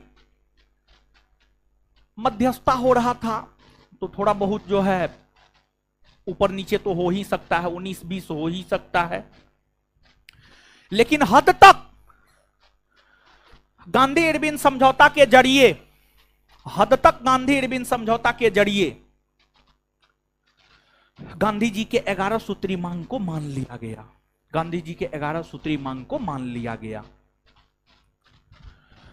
और ये ऐसा समय था जब समझौता हो रहा था, अगर गांधी जी स्ट्रांगली, मतलब जोरदार तरीका से, स्ट्रांगली मतलब जोरदार तरीका से यह मांग रखते कि नहीं, भगत सिंह को छोड़ दिया जाए, तो भगत सिंह को छोड़ा जा सकता था। लेकिन गांधी जी स्ट्रांगली मांग नहीं रखे। क्यों नहीं रखे?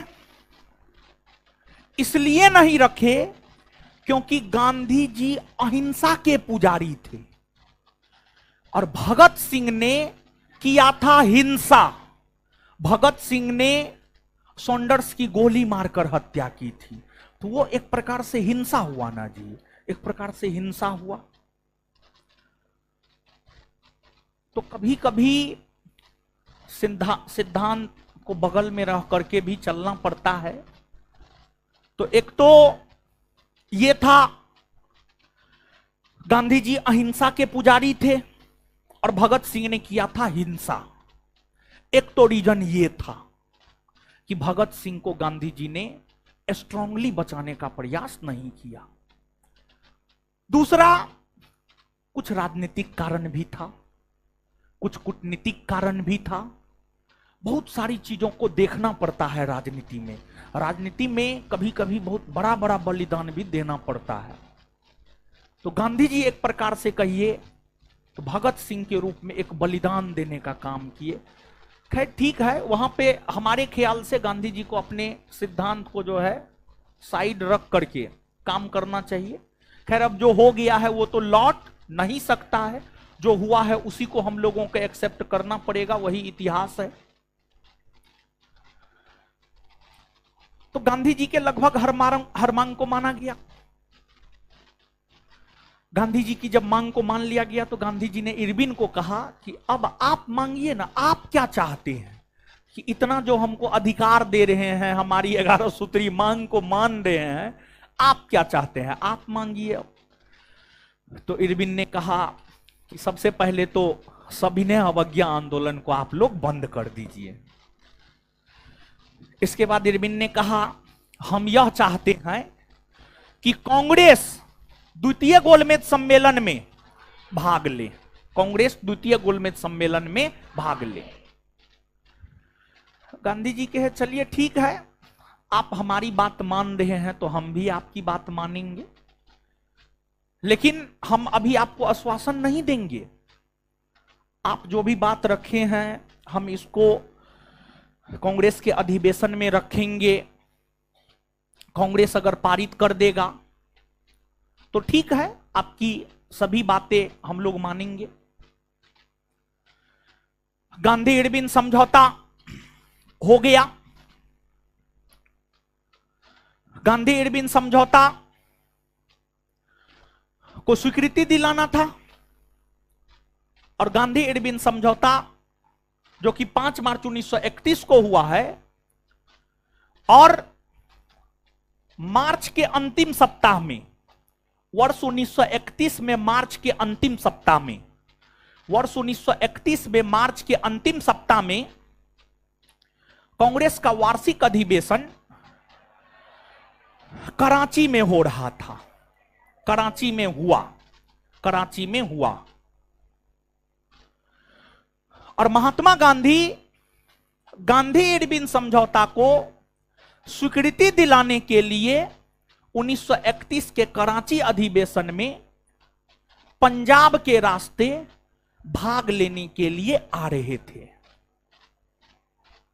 गांधी इरविन समझौता को स्वीकृति दिलाने के लिए महात्मा गांधी पंजाब के रास्ते कराची आ रहे थे, कराची अधिवेशन में भाग लेने के लिए।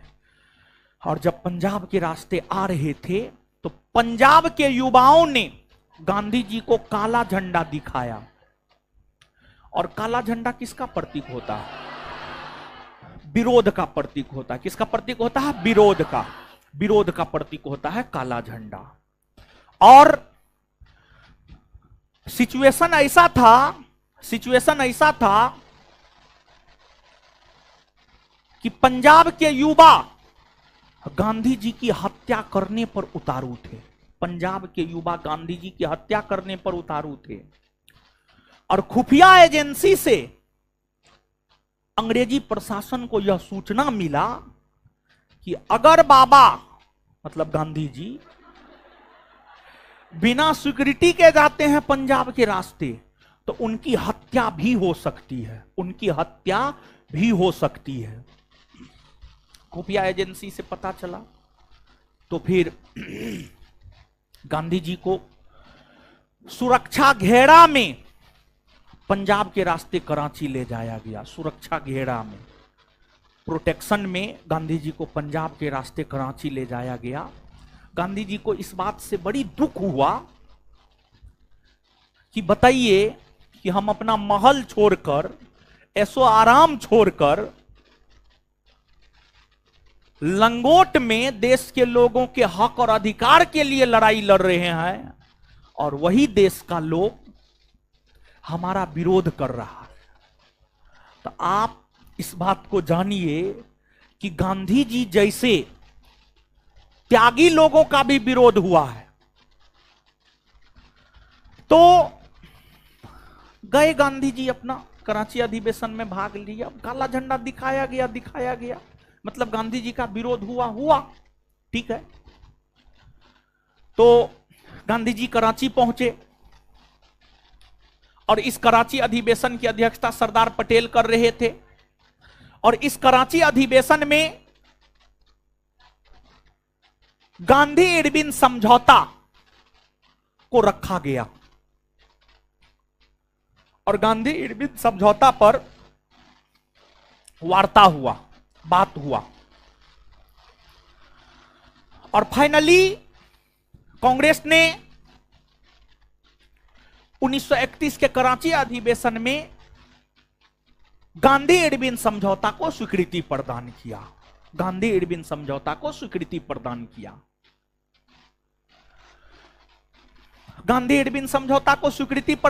अर्थात गांधी इरविन समझौता में यह था कि गोलमेज सम्मेलन स्थगित हो गोलमेज सम्मेलन में कांग्रेस भाग लेगा, द्वितीय गोलमेज सम्मेलन में कांग्रेस भाग लेगा। और गांधी इरविन समझौता में यह था कि सविनय अवज्ञा आंदोलन स्थगित होगा।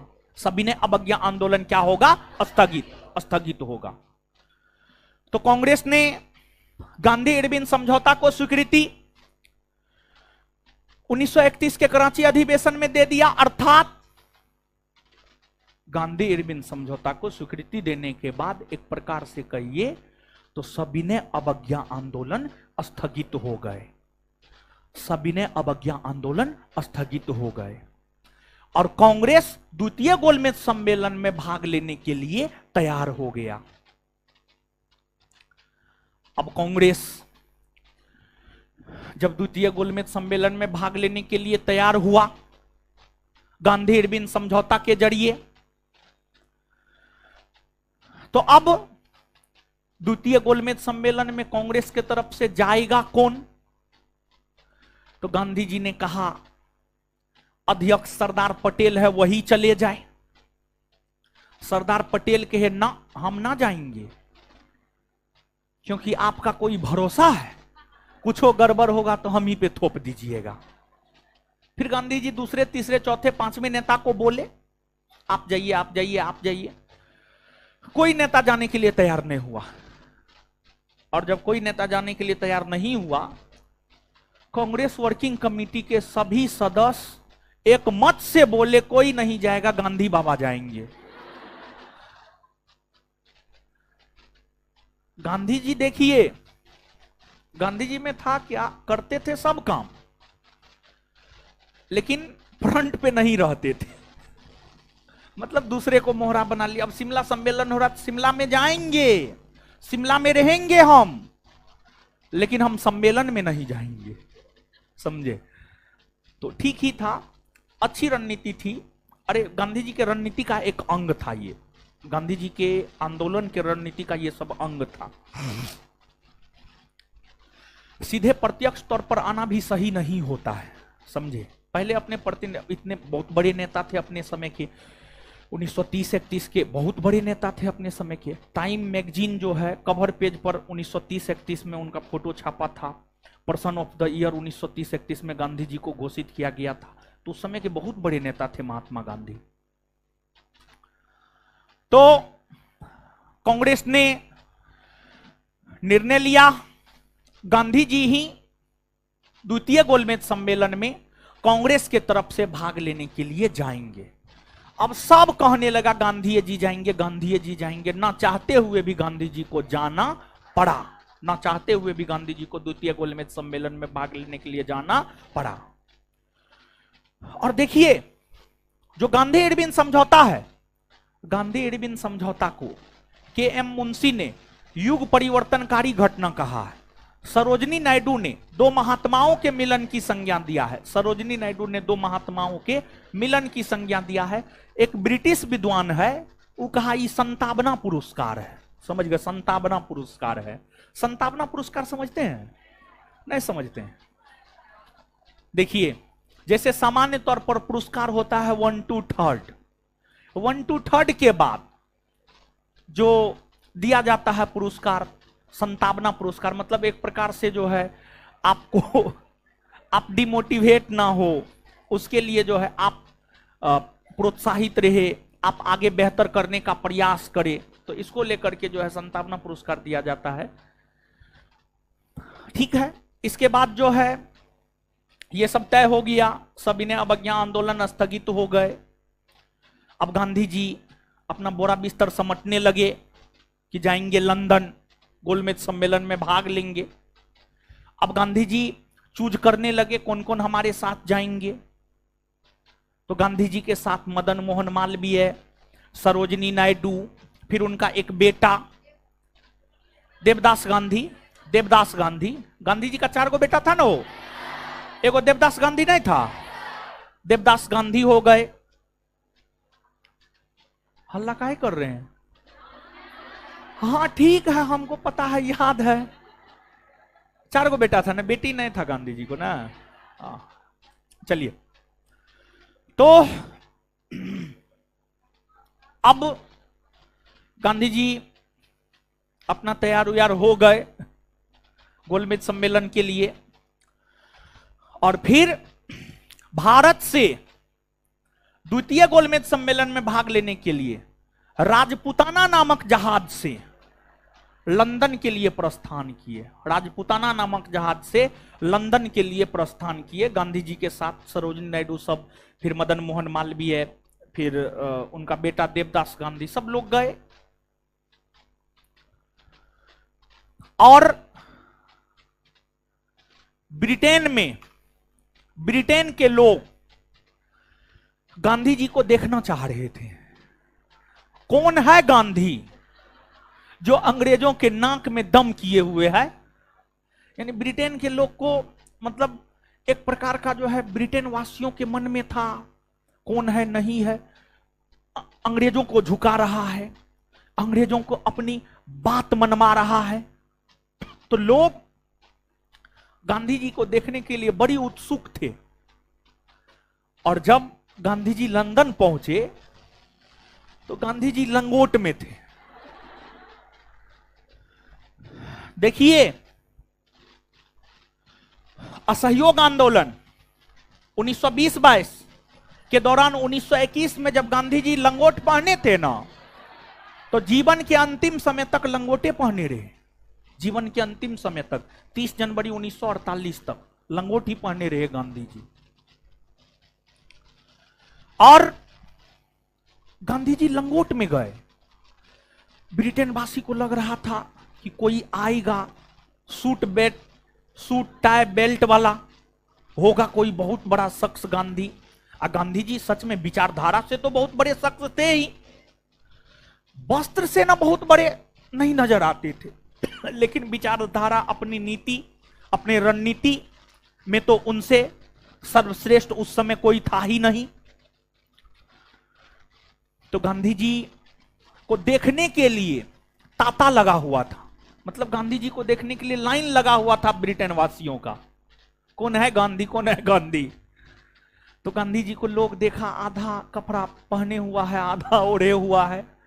तो ब्रिटेन वासियों ने गांधी जी को कहा, ये तो भिखारी जैसा है।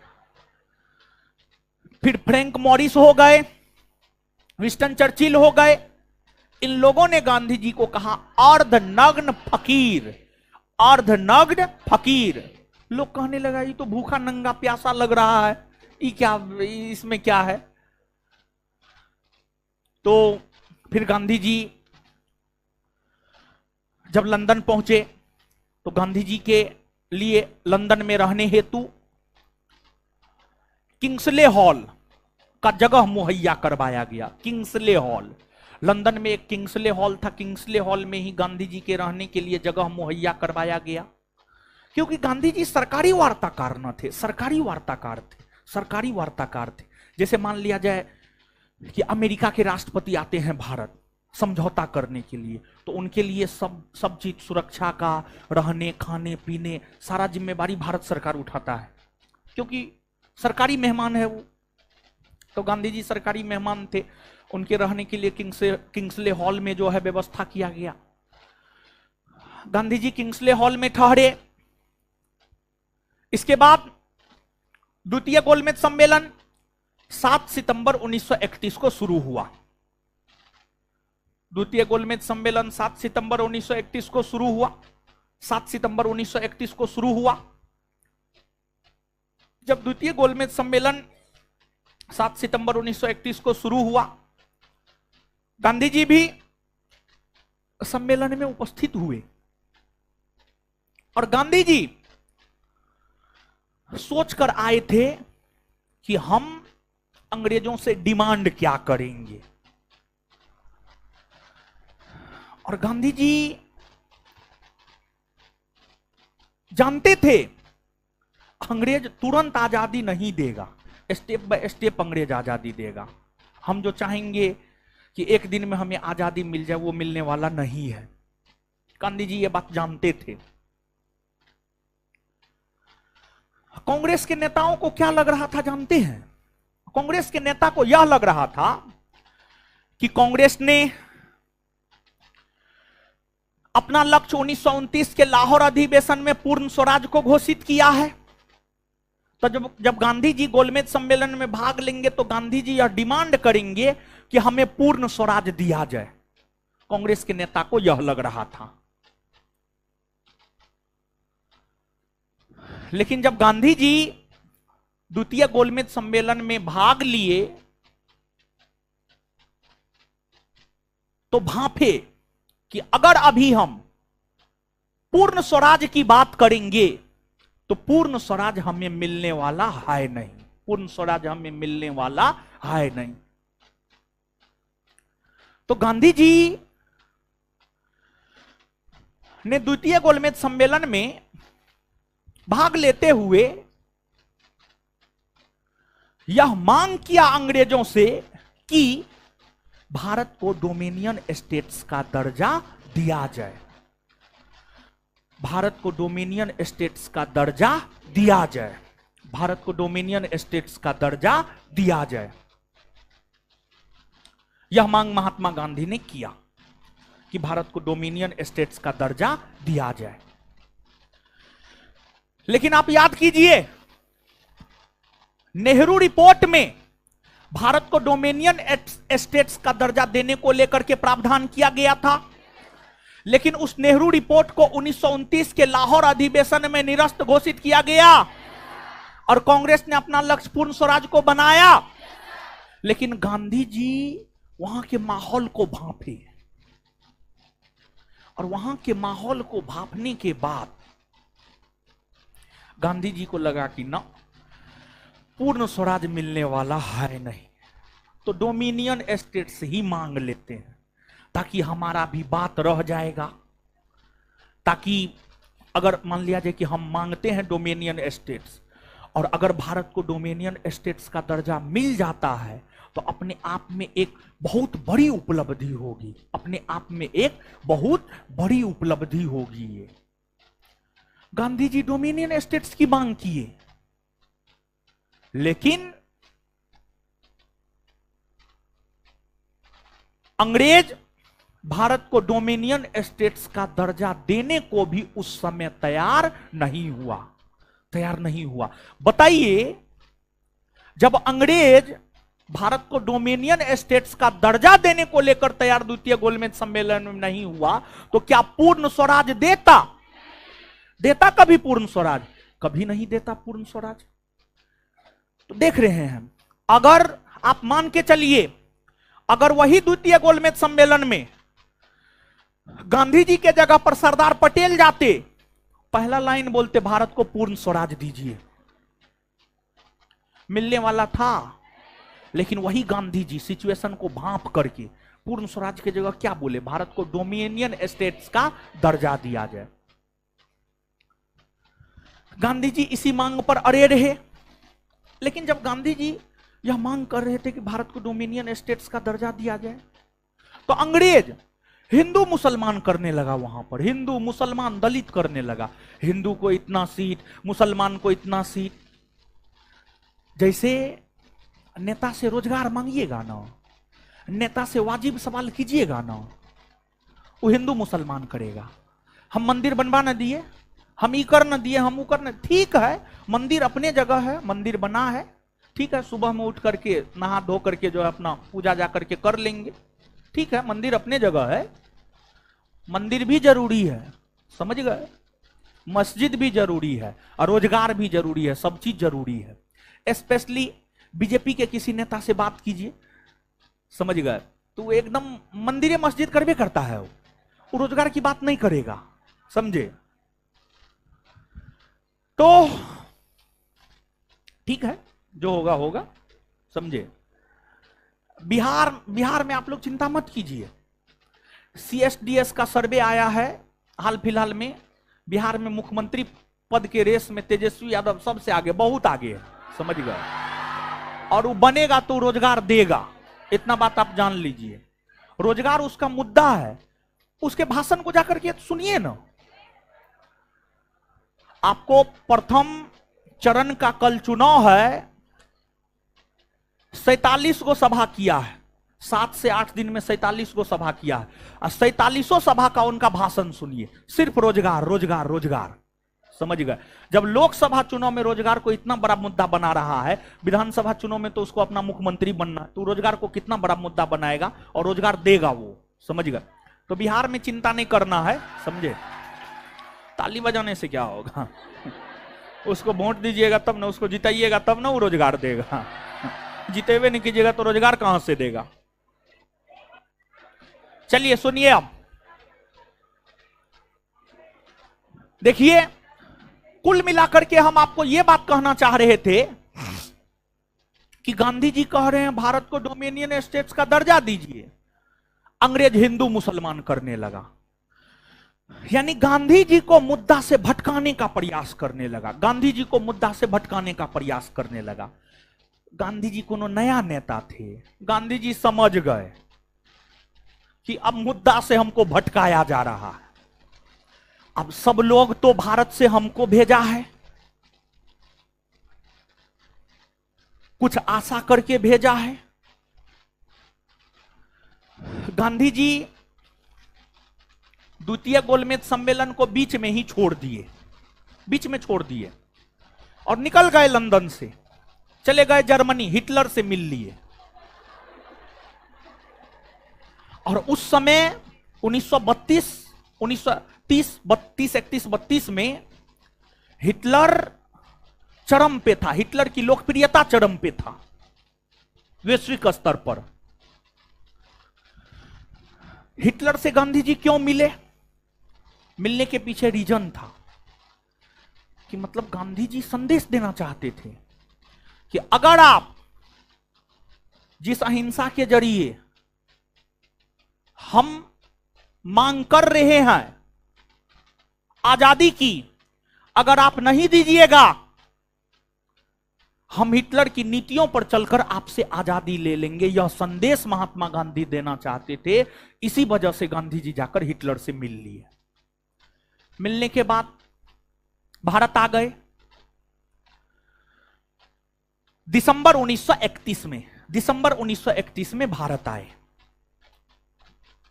दिसंबर 1931 में भारत आए। भारत आने के बाद महात्मा गांधी ने पहला स्टेटमेंट यह दिया कि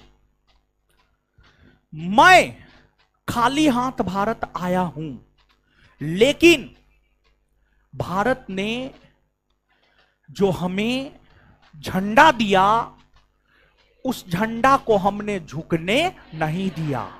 उस झंडा को हमने झुकने नहीं दिया। और फिर गांधी जी भारत आने के बाद वायसराय से मिलने का प्रयास किए। दिसंबर 1931 आते आते वायसराय चेंज हो चुका था। इरविन लंदन वापस हो चुका था और इरविन के जगह लॉर्ड वेलिंगटन भारत के वायसराय बनकर आ चुके थे। गांधी जी लॉर्ड वेलिंगटन से मिलने का प्रयास किए। लॉर्ड वेलिंगटन नहीं मिला, समय नहीं दिया महात्मा गांधी को। देख रहे हैं, समय का खेल है। एक मार्च 1931 को देखिए, वायसराय गांधी जी के हर मांग को मानने के लिए तैयार था। और एक दिसंबर 1931 को देखिए, वायसराय गांधी जी को मिलने के लिए समय तक नहीं दे रहा है। तो समय का बड़ी महत्व होता है। समय का बड़ी महत्व होता है। समय बलवान गधा पहलवान कहा जाता है, गांव घर में कहावत है, समझे। तो समय का वैल्यू है। यही कोचिंग में देखिए, रात में 10 बजे आइए ना, एकदम कुत्ता मरते रहता है आगे रोड पे, समझिएगा। और यही कोचिंग में सुबह 8 बजे से लेकर रात में 9:30 बजे तक कितना भीड़ रहता है। तो समय का बहुत महत्व होता है। समय को पहचानिए, और जो समय को नहीं पहचाना ना, वो खत्म है, उसका कोई उपाय नहीं है। जैसे अभी आपके पढ़ने का समय है, अभी आपके पढ़ने का समय है, अभी आपके आईपीएल देखने का समय नहीं है, लेकिन हम कितनों समझा देंगे, रात में 7:30 से 11:30 आईपीएल देखबे करेंगे आप। अरे इसमें से 90% लड़का देखता, जो बोलेगा मुंह तोड़ देंगे हम, ठीक है, नहीं देखते हैं। मां कसम है, कितने लोग आईपीएल नहीं देखते? हाथ खड़ा कीजिए तो। हाय लोग ना, चलिए, मतलब आप लोग समय को पहचान लिए। चलिए, तो समझिएगा अब आप। तो गांधी जी को मिलने के लिए समय नहीं दिया गया। गांधी जी को मिलने के लिए समय नहीं दिया गया। जब लॉर्ड वेलिंगटन गांधी जी को मिलने के लिए समय नहीं दिया, गांधी जी फिर से सविनय अवज्ञा आंदोलन शुरू करने की घोषणा कर दी। और 3 जनवरी 1932 से फिर से सविनय अवज्ञा आंदोलन शुरू हो गया, जिसे द्वितीय चरण का सविनय अवज्ञा आंदोलन कहा जाता है। और जैसे ही द्वितीय चरण का सविनय अवज्ञा आंदोलन शुरू हुआ, फिर से सभी कांग्रेस के प्रमुख नेताओं को गिरफ्तार कर जेल में बंद कर दिया गया। और फिर से कांग्रेस को गैर कानूनी संगठन घोषित कर दिया गया। और द्वितीय चरण के सविनय अवज्ञा आंदोलन के दौरान एक डाटा मिलता है, 1 लाख से ज्यादा लोगों को जेल में बंद कर दिया गया था। 1 लाख से ज्यादा लोगों को जेल में बंद कर दिया गया था। मतलब कांग्रेस के बड़े नेता, छोटे नेता, क्षेत्रीय स्तर के नेता, राज्य स्तर के नेता, सबको गिरफ्तार कर जेल में बंद कर दिया गया। टोटल सब जाओ, सिर्फ गांधी जी नहीं, सरदार पटेल नहीं, पंडित नेहरू नहीं, ऊपर से लेकर नीचे तक सब नेता को जेल में बंद कर दिया। अब जब सब नेता को जेल में बंद कर दिया, कोई था ही नहीं, तो आंदोलन होगा कैसे? लेकिन फिर भी सने सने मतलब धीरे धीरे आंदोलन चलता रहा। बहुत व्यापक और प्रभावी आंदोलन साबित नहीं हुआ और अंततः अप्रैल 1934 आते आते, अप्रैल 1934 आते आते बिना किसी परिणाम का सविनय अवज्ञा आंदोलन समाप्त हो गया। भले ही सविनय अवज्ञा आंदोलन के जरिए देश को आजादी नहीं मिली हो, वो अलग बात है, लेकिन सविनय अवज्ञा आंदोलन ने अंग्रेजों को काफी कमजोर किया, अंग्रेज के व्यापार को नष्ट किया, अंग्रेजों के व्यापार को नष्ट किया, अंग्रेजों को भारतीयों के समक्ष झुका दिया, अंग्रेजों को भारतीयों ने अपने समकक्ष का दर्जा दिया, भारतीयों को अंग्रेजों ने अपने समकक्ष का दर्जा दिया। यह सब उपलब्धि है सविनय अवज्ञा आंदोलन की। ऐसे तो मोटे तौर पर देखा जाए तो सविनय अवज्ञा आंदोलन समाप्त हो गए हैं, लेकिन सविनय अवज्ञा आंदोलन और हम आपको पढ़ाएंगे और थोड़ा बहुत पढ़ाएंगे सविनय अवज्ञा आंदोलन। ऐसे मोटे तौर पर माना जाए तो खत्म हो गया, लेकिन फिर भी थोड़ा बहुत सविनय अवज्ञा आंदोलन और पढ़ाएंगे। जैसे सविनय अवज्ञा आंदोलन में रानी गेडिनेल्यू पार्टिसिपेट की थी, फिर खान अब्दुल गफ्फार खान, इस सब की चर्चा नहीं की है, तो इस सब की चर्चा भी आगे हम आपको यहां पर करेंगे। इसके क्या सकारात्मक प्रभाव रहे, क्या नकारात्मक प्रभाव रहे, इन बातों की भी चर्चा यहां पर हम आपके साथ करेंगे। कुछ समझ में आया? क्लियर है? हाँ, क्या खत्म करने ना दीजिए, तब पूछिएगा ना। अब हम तो बोल दिए अभी सविनय अवज्ञा आंदोलन खत्म नहीं हुआ है, अभी है इसमें कुछ खत्म करने दीजिए, उसके बाद नहीं बचेगा आपका क्वेश्चन। हमको पता है ना आप क्या पूछिएगा, समझ गए? नहीं बचेगा आपका क्वेश्चन, खत्म करने दीजिए हमको। अरे कोई भी टॉपिक खत्म करते हैं ना, कोई भी ऑब्जेक्टिव बुक जाकर के बना लीजिए। 100% हम नहीं कहेंगे, लेकिन 80 से 90% क्वेश्चन जरूर बनेगा, समझ गए?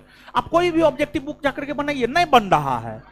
1857 के विद्रोह से लेकर अभी तक पढ़े ऑब्जेक्टिव कभी बनाए हैं? नहीं बनाए तो जाके बनाइए, आपसे बनेगा, निश्चित तौर पर बनेगा। ठीक है, तो अब सुनिए, अब कुल मिलाकर के देखा जाए, जितना पढ़ाए हैं उसका रिवीजन भी करवा दिए, सब चीज हो गया है। कल भी पढ़ने के लिए बोले थे, और ईमानदारी से बताइए, भगवान राम का कसम दिए थे, होमवर्क जो दिए थे किए थे? कितने लोग सच में दोनों सब्जेक्ट रीडिंग मारे थे?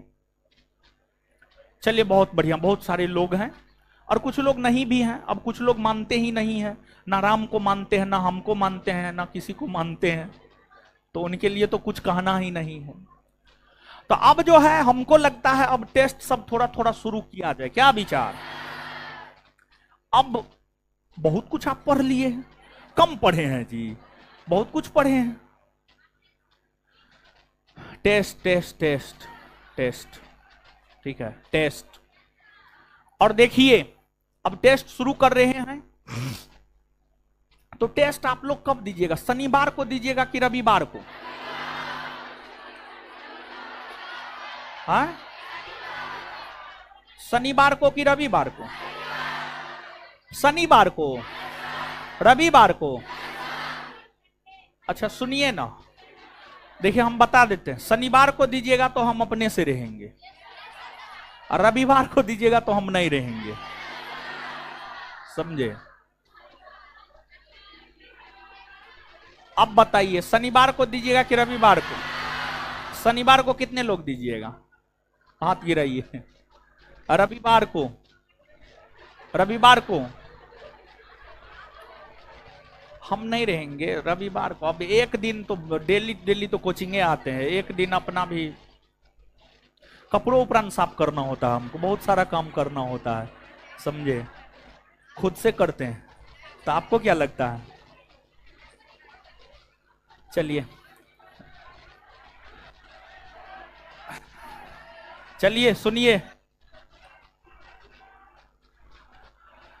तो सभी ने अवज्ञा आंदोलन आज यहीं रहने दीजिए, लेकिन हाँ जितना बताए हैं उतना याद कीजिएगा पहले, तब ना, पहले याद का। अब सुनिए, शनिवार को आपका क्लास भी है, सुन लीजिए ध्यान से, शनिवार को आपका क्लास भी है, और शनिवार को तो हमारा क्लास तो रिविजन होता है, हमारा तो रिविजन क्लास होता है, बिट्टू सर न पढ़ाते हैं, हमारा तो रिवीजन क्लास होता है, तो बहुत ज्यादा उस रोज प्रेशर थोड़े है।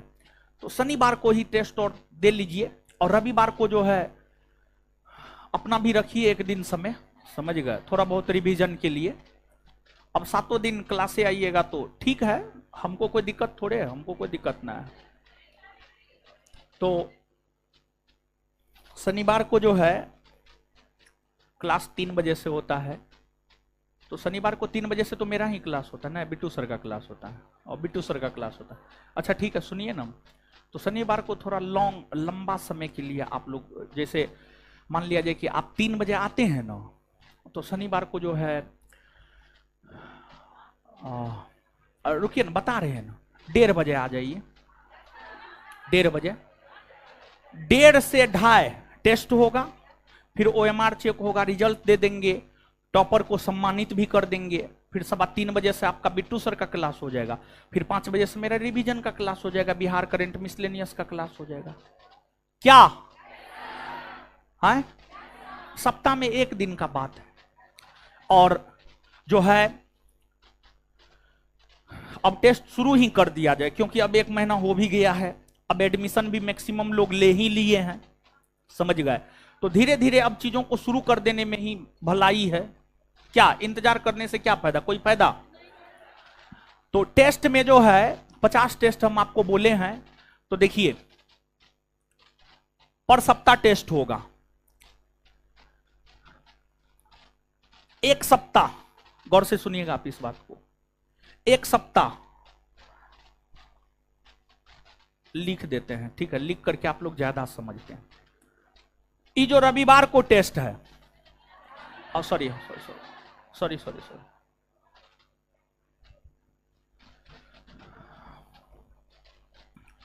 शनिवार को टेस्ट है, ये जो शनिवार को टेस्ट है, शनिवार को जो टेस्ट है इसमें सुन लीजिए, जितना पढ़ाए हैं इतिहास में 1857 के विद्रोह से सविनय अवज्ञा आंदोलन तक, बायोलॉजी में 1 और 2, वर्ल्ड हिस्ट्री में फ्रांसीसी क्रांति, और करेंट मिसलेनियस बिहार में जो 3 टेस्ट हुआ है उससे भी कुछ क्वेश्चन रहेगा, मतलब अभी तक जितना पढ़ाए हैं उतना से होगा, ठीक है, ये बात हो गया।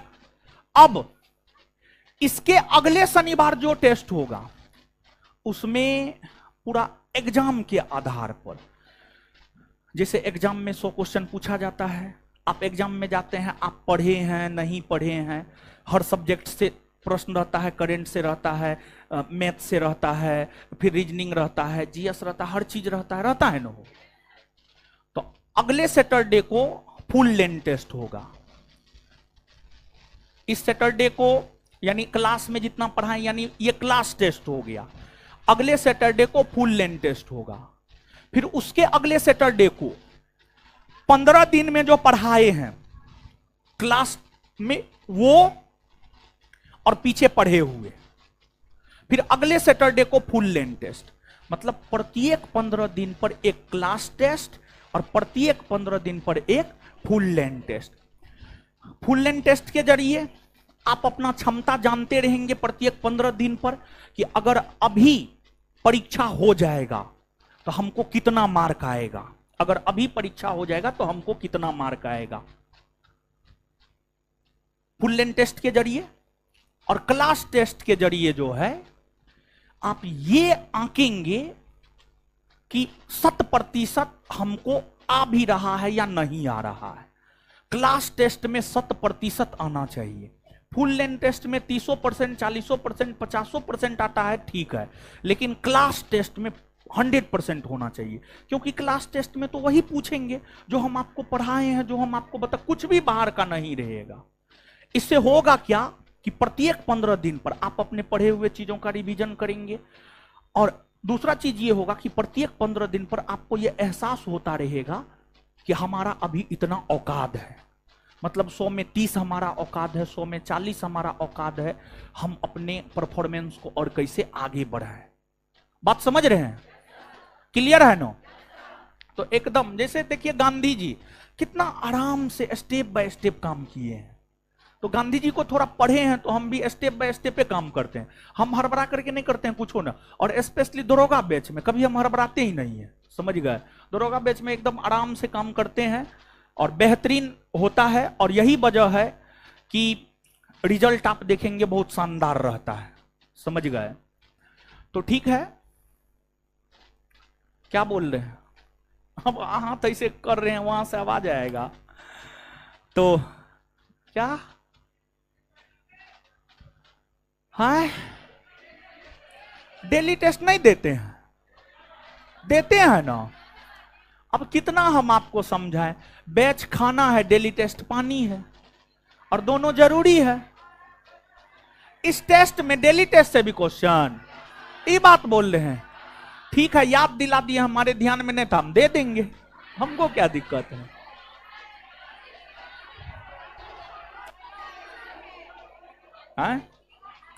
डेली टेस्ट देना जरूरी है, ठीक, वहां से भी क्वेश्चन दे देंगे, डेली टेस्ट से भी क्वेश्चन रहेगा,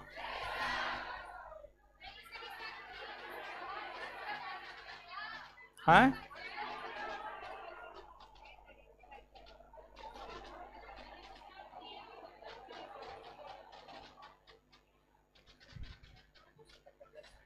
क्या हुआ? क्या हुआ?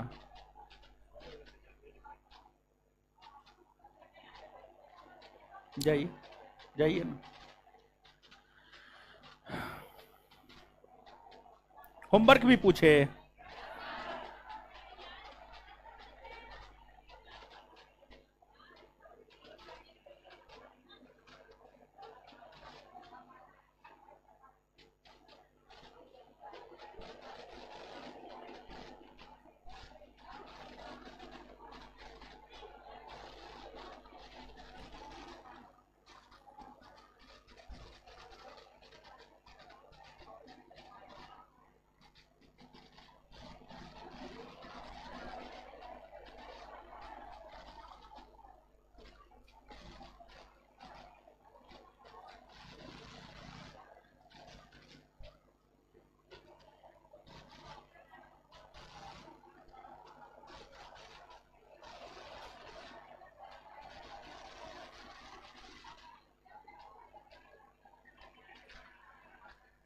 चलिए जाइएगा, रुकिए, चल जाइएगा, चल जाइएगा, कोई दिक्कत नहीं, छुट्टी ये दे देते हैं। चलिए सुनिए, तो आज के लिए इतना ही रहने दीजिए, और कल शुक्रवार है ना, कल भी तो पहले मेरा ही क्लास है ना, जाना क्या? तो बैठिए ना वहां पे। तो कल भी तो मेरा ही ना क्लास है पहले, कल भी मेरा ही क्लास है पहले, तो मिलते हैं अगले क्लास में। होमवर्क पूछने का जरूरत नहीं ना है, अब टेस्टे में होगा, तो ये मत सोच लीजिएगा कि जो है, तो कल का कुछ भी होमवर्क नहीं है, टेस्ट का तैयारी कीजिए जम करके, और टेस्ट में कुछ उपहार देंगे, कुछ गिफ्ट देंगे, हम आपको पहले नहीं बताएंगे, समझे? और बायोलॉजी का क्लास पिछले क्लास में भी नहीं हुआ था ना, पता नहीं इनको कहा हो गया। चलिए, आज भी बायोलॉजी का क्लास नहीं है, मतलब सुनिए ना, हो हे भगवान, मतलब आप तो आप लोग तो क्लास नहीं होने बच्चा की तरह खुश हो जाते हैं। पांचवा छठा का लड़का जैसे खुश होता है वैसे खुश होते हैं, समझे। तो जो है आपको पिछले क्लास में भी बायोलॉजी का क्लास नहीं हुआ था, आज भी नहीं है, और हमारा क्लास तो हमेशा होता ही है, समझे। कल भी मेरा क्लास है, कल हम लोग मिलते हैं क्या? अब हमको भी नहीं पता है ये बात, सिर्फ बायोलॉजी का क्लास नहीं होगा ये बात हमको पता है, वो बता देगा आपको, ठीक है।